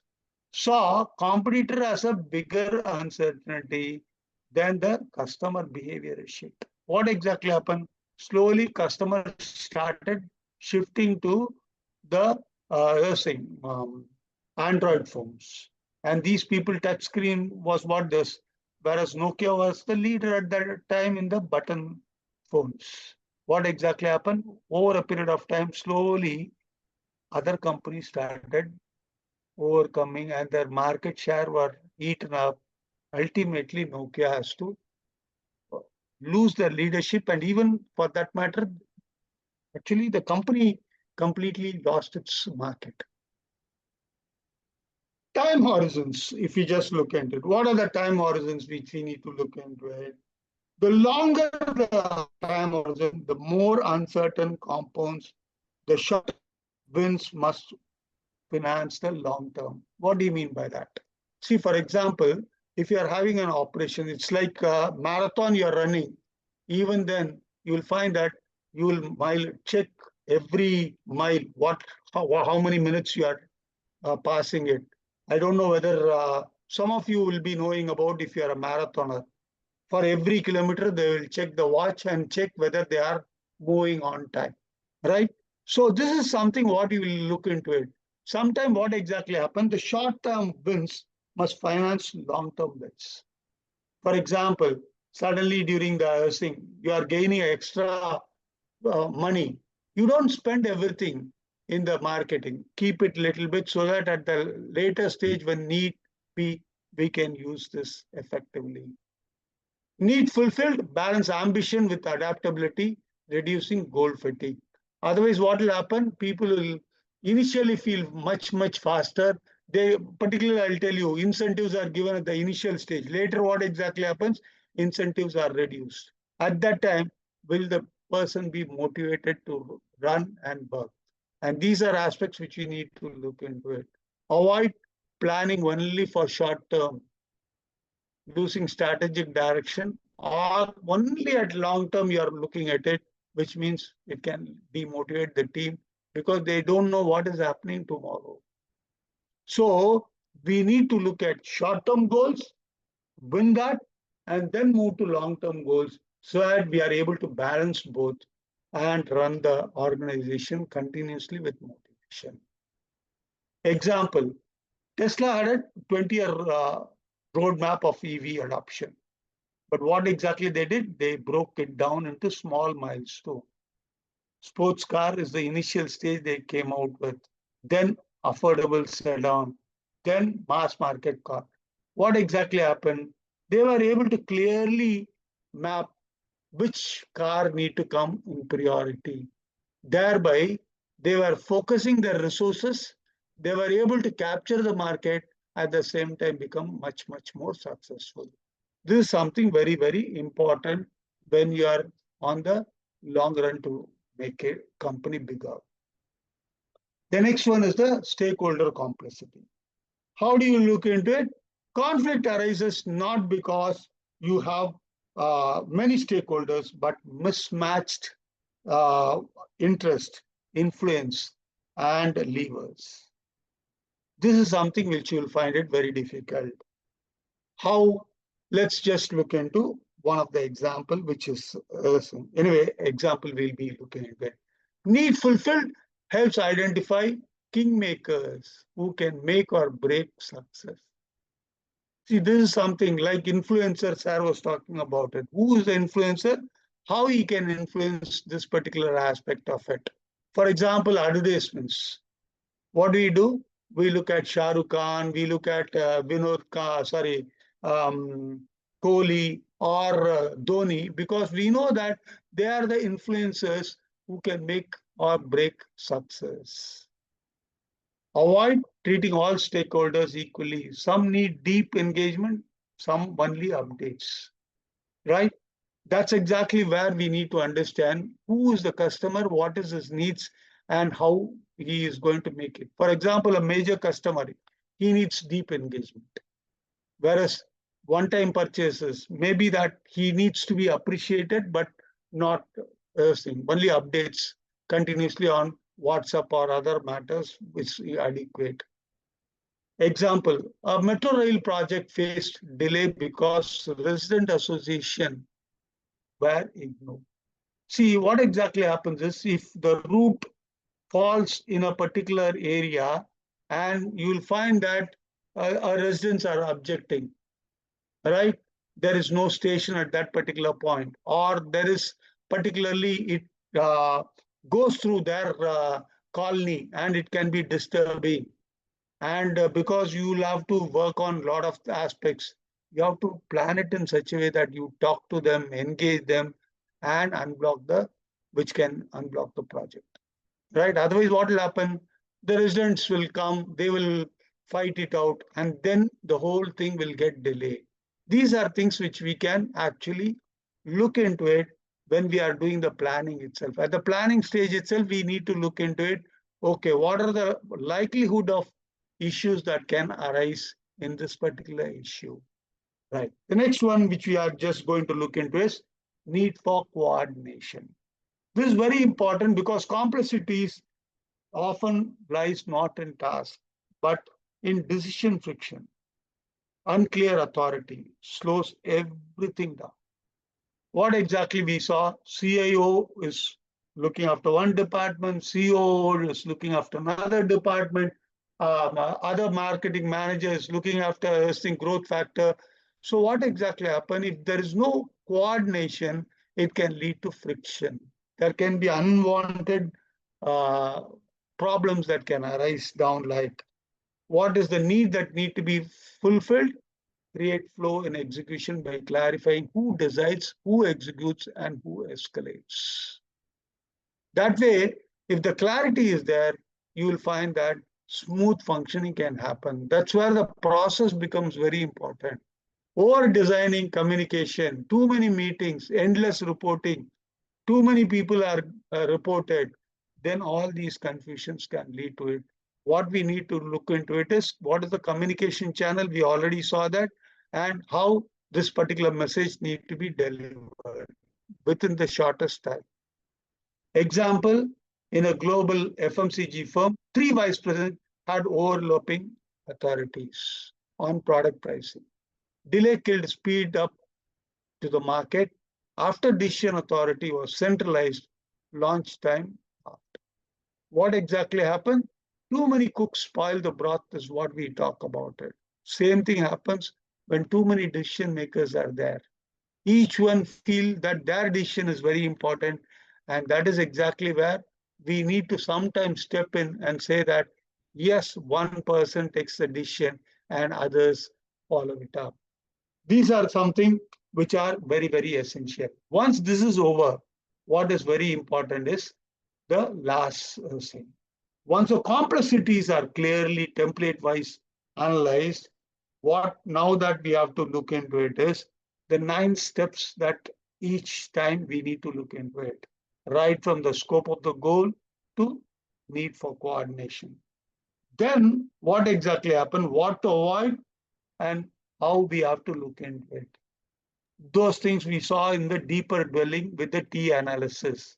And lastly, once this is there, then we go to the next step, that is the challenges and the commitment, and lastly to the monitoring. That is how the step-by-step process we need to look into it, is what I would like to say about it. And I thank you for your patient listening. Thank you. I hand over the floor back to Arun sir.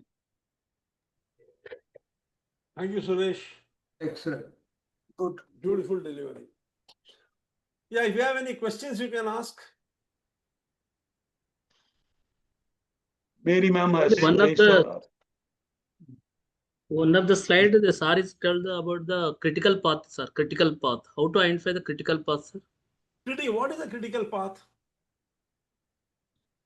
Some in the priority they have some long duration. That No, will be what comes after what is a critical path? I will ask you a question. You suddenly find a person going from kindergarten school to kindergarten school asking about admission procedures. Is he doing the right thing?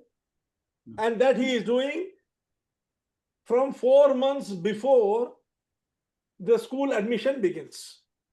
He is going from kindergarten to kindergarten, primary school to, one school after the other. He keeps going, asking for admission procedures.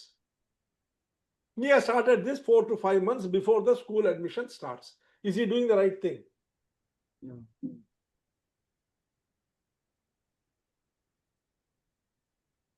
no, sir. Why? He is not understand the process. No, before only.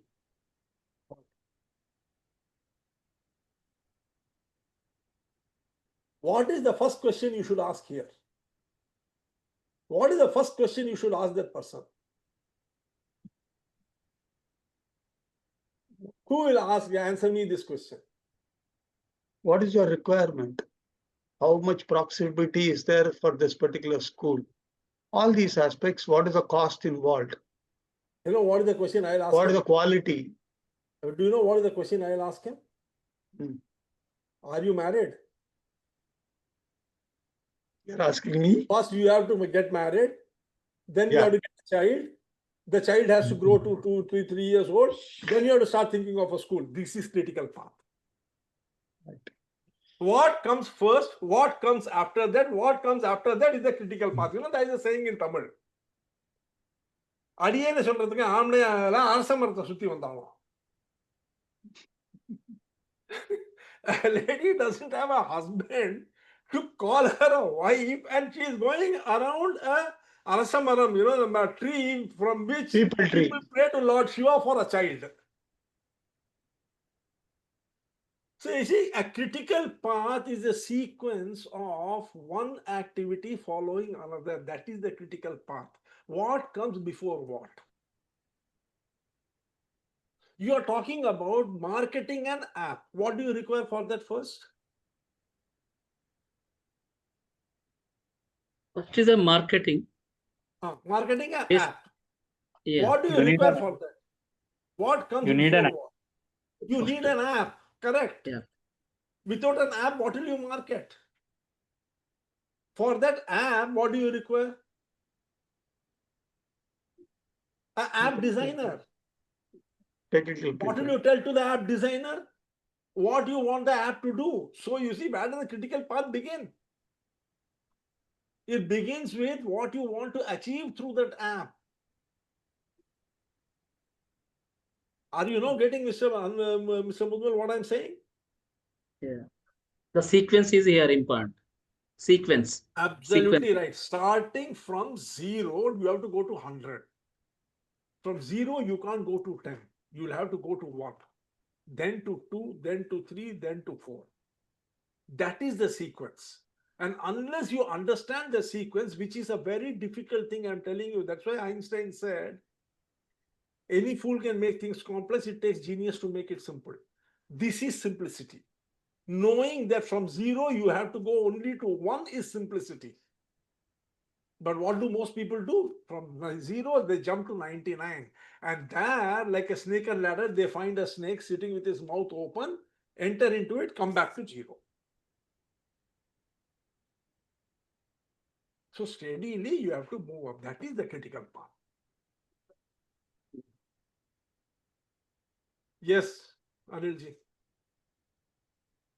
So can I say, sir? So there are there are 3 activities: activity A, activity B, activity C. Activity C is such a activity, it cannot start before activity A finishes. And activity B can go parallel. Activity A can go, it takes 2 days. Activity B Don't goes. confuse the issue. Don't confuse the issue. What do you want to say?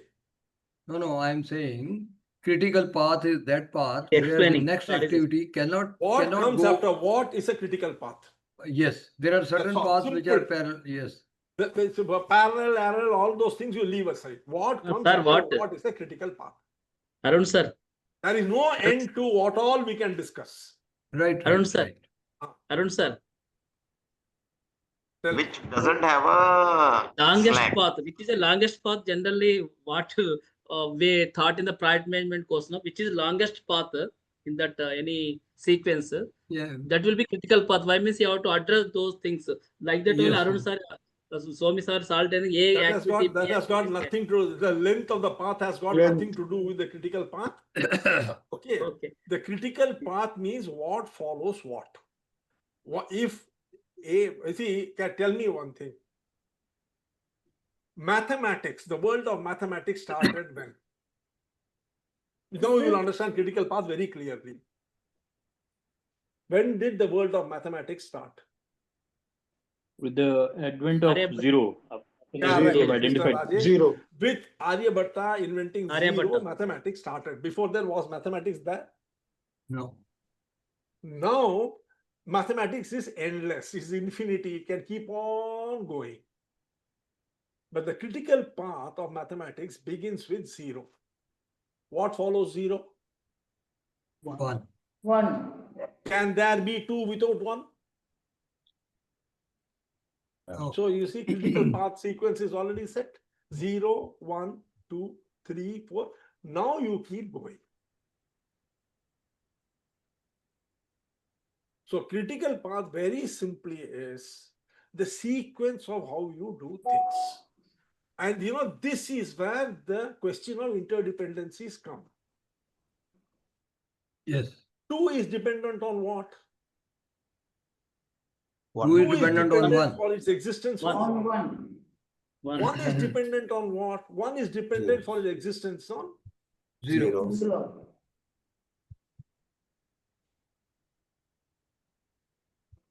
You want to open a kindergarten school. Hanumantrao sir. Where will you open it?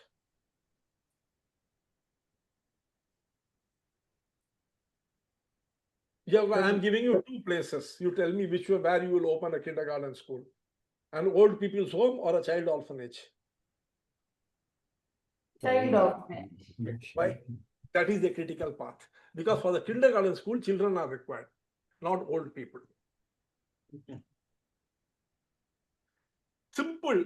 Bring down your thinking to the ground. Stand on the ground with your leg. You will understand critical path very simply.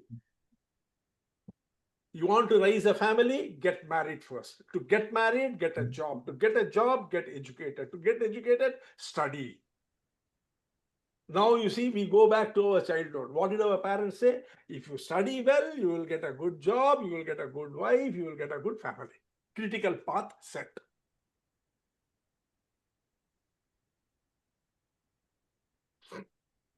So for any goal, to understand the interdependencies, you have to first create the critical path. You see, this is a template for every goal in life. This template is very, very important. The template is very simple. It starts with the scope of the goal, goes to the variables, the interdependencies, the skill required to achieve the goal, what are the resource complexities, what are the uncertainties which can come, what is the time horizon in which you have to achieve it, what are the stakeholder complexities, what are the different stakeholders' requirement and their influence capabilities and their conflicts, and finally, how you are going to coordinate between all the activities and people so that the goal can be achieved. Ask these questions, all the challenges will come in front of you. How to address those challenges is the next part of the course. That is right. Life is very simple. See, it might all look very complex. It is not. I will tell you. Do you remember the first day you drove a car? Life was miserable. It was. You had to handle the clutch, the gear, the brake, the rear view mirror, the side mirror, the signal, everything. But today you sit down, you go and come, you don't even realize it. Yes. This is also like that only. Once you understand the process, once you understand how to do it, life becomes extraordinarily simple. Not that all the things you will have answer to when you ask these questions. There are many things for which there might be no answer because it is not so big enough. You want to go to a market. You say, I want to go to a movie. Now you can't ask the question, what is the scope of this goal? Right? But variables, yes. Which movie you want to go to? Whether you will get Yes. it or not. Yes. So you see, there are things which you can, but Define scope. all this Sir, Harmanta Rao is already project manager. So that is why a little bit he needs more clarity. He is already a project manager, very good project manager. Yes. Yeah, And- sir. Arun sir is telling very high level, sir. Just I'm trying. No, that's not. We have to I'm imagine. telling you, if at all you give credit to me for anything, give it to me for standing on the ground with my feet on it. I don't make yes. I don't think very high. I think very, very, very, very granular. Yeah, For me, very that is very important. practical, very practical. No, Harmanta finally, Rao Arun ji. sir, this is all what you're telling. No, in the industry, I told all like we're not able to attend this type of trainings are different entirely. So, like a blue ocean trainings for me. It is. Harmanta Everything is a Blue new. Ocean is also, I'll tell you one No, it thing. is new as I training, al- sir. What is you're telling? All trainings are different, unique. So that's what PM. we're You see, trying. these are all practical. Let's not go by theory. I'm telling you, the theory is something entirely different. Practically, what is possible, let us look at it. Yeah. You see, I'll give you a simple example. You know, one of the questions which I think you still have in your mind is the difference between uncertainty and risk. Am I right? Yeah, it is there, sir. Still it is there, sir. I means already I got some already. What is my what we're What is the practicing in the risk? company? That is Now, only there. let me explain to you in a bit more detail if you have the time. Yes. I have yes, always yes. time, sir. For it. You are telling this great. Everything that you do in life is based upon what? Uncertainty. Everything. Uncertainty. Based on the risk. Uncertainty. Everything that you do is based upon what? Choice. The choice we Choice. make. Decisions. Need something. No. Think very carefully. Everything that you do is based upon something. Need, That something need, creates a risk. yes. Assumptions. Assumption. You assume it will be like this and then you do it. Yes, that's You right. assume that if you come to this program, you will learn something. So you have come. Yes, that's right. There is a trade-off. There are 10 things you could have done today evening. But you assumed that you will benefit the most by coming here, so you came.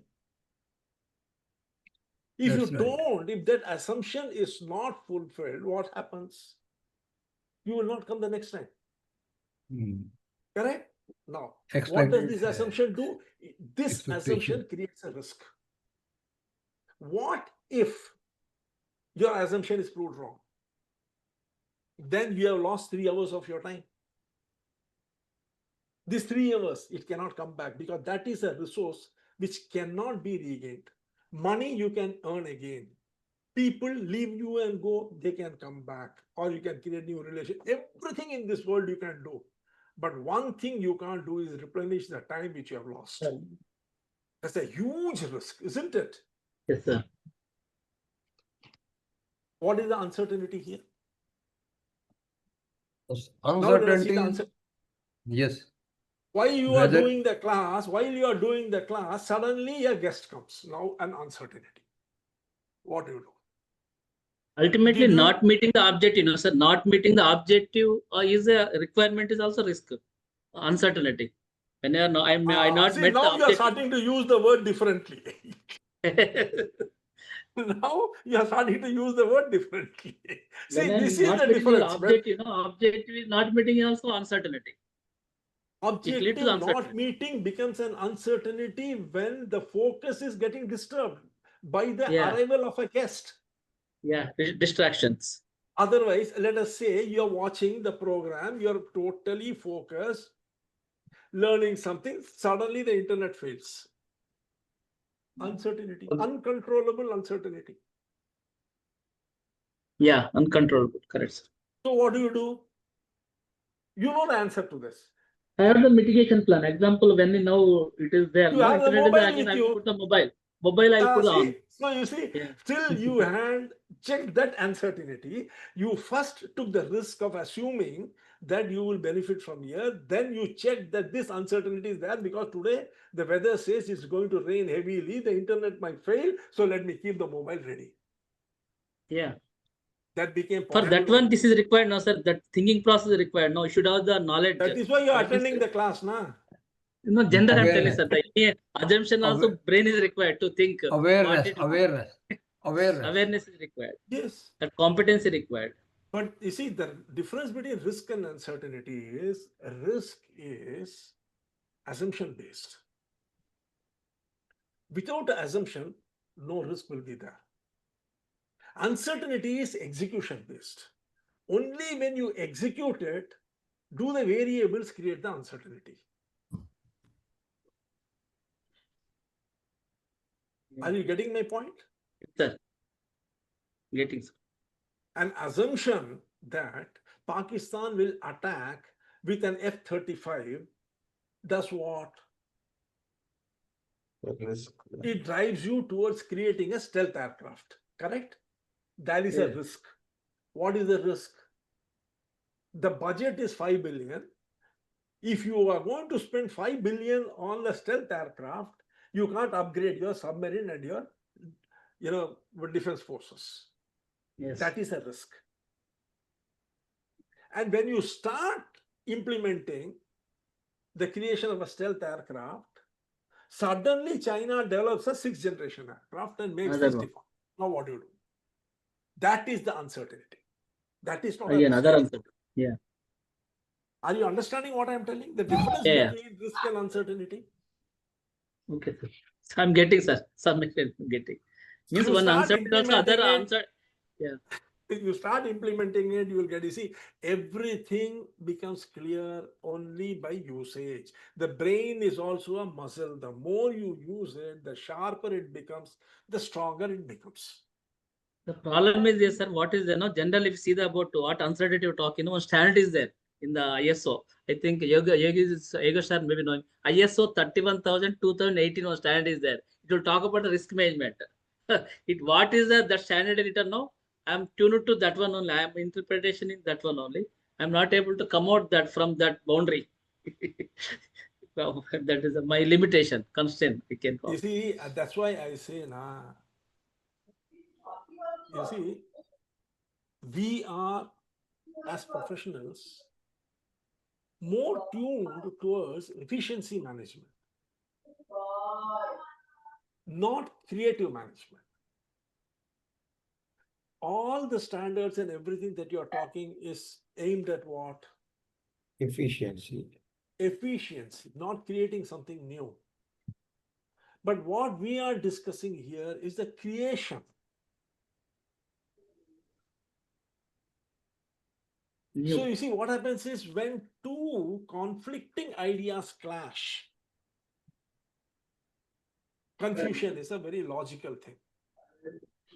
It is at this stage, you should know how to compartmentalize your mind to go in the direction that is required at that moment.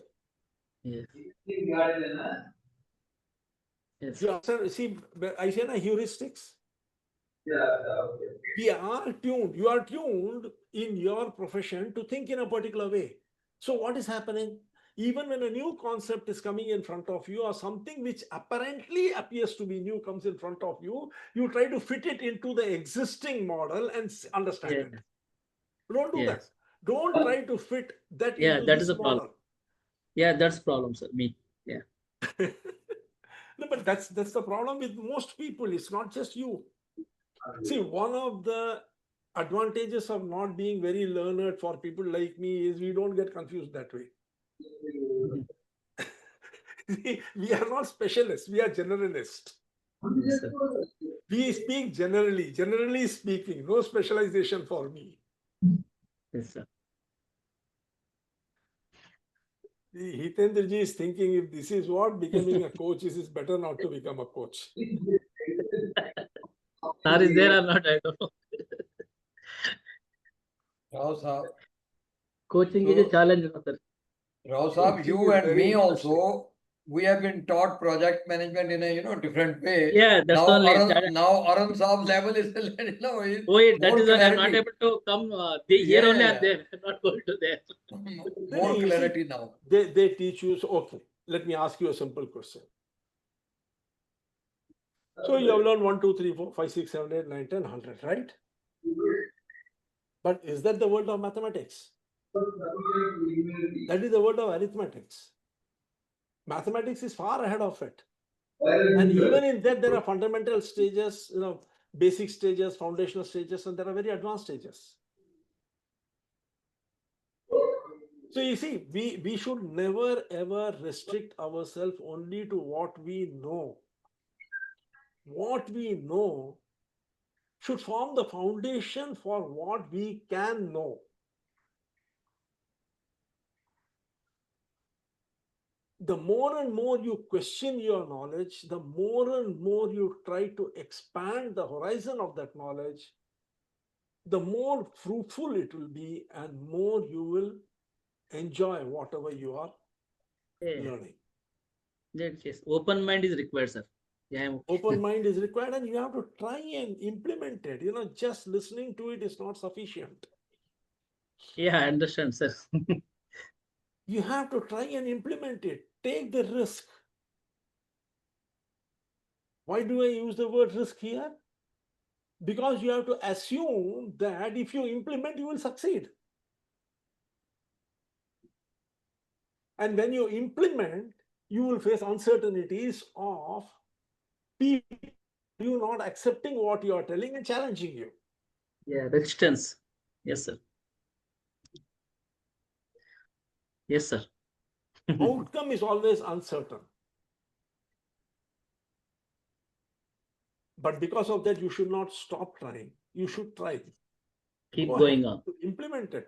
देखा जाएगा क्या होता है. You see, one of the biggest reasons for Modi's success is he's not scared of trying. And you know, I personally feel he has got people who advise him beautifully on this objective setting, because you will find one thing great about Mr. Modi is that he is always ready with alternatives for everything.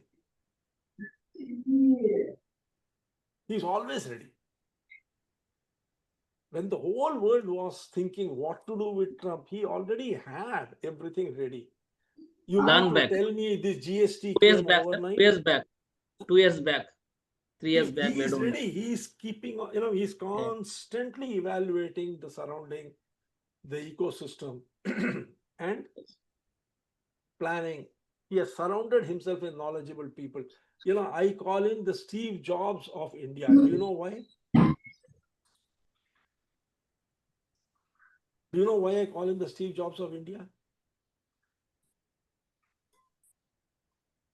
Steve Jobs is known as the greatest innovator, but he is not a technology person.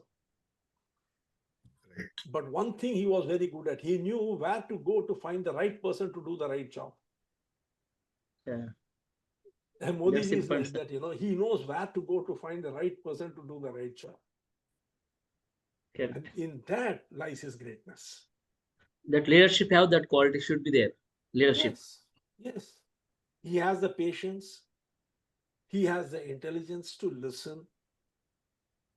He has the people to advise him properly. He understands the risks. He plans out the uncertainties. I'm sure he uses this 4CM method. You know, the 4CM method of clarity, complexity, challenges, commitment, and monitoring to achieve everything that he has done. Once you master this, Mr. Hanumantrao, I'm telling you, you can achieve anything in this world. Only thing is we need to have the patience to apply it and work with it. Sure, sir. Friends, it's getting very late for you. For me, it is afternoon. For you, it is late night. I suggest you go and sleep. Thank you, sir. Okay, thank you. We'll meet Thank on you, sir. 17th. Good night. Thank you, sir. Good Good night, night. sir. 17th, we Good have night. a program on how to overcome hurdles to implementation for the Premium Strategy Group members. Hope to meet you all then. Good night. Good night.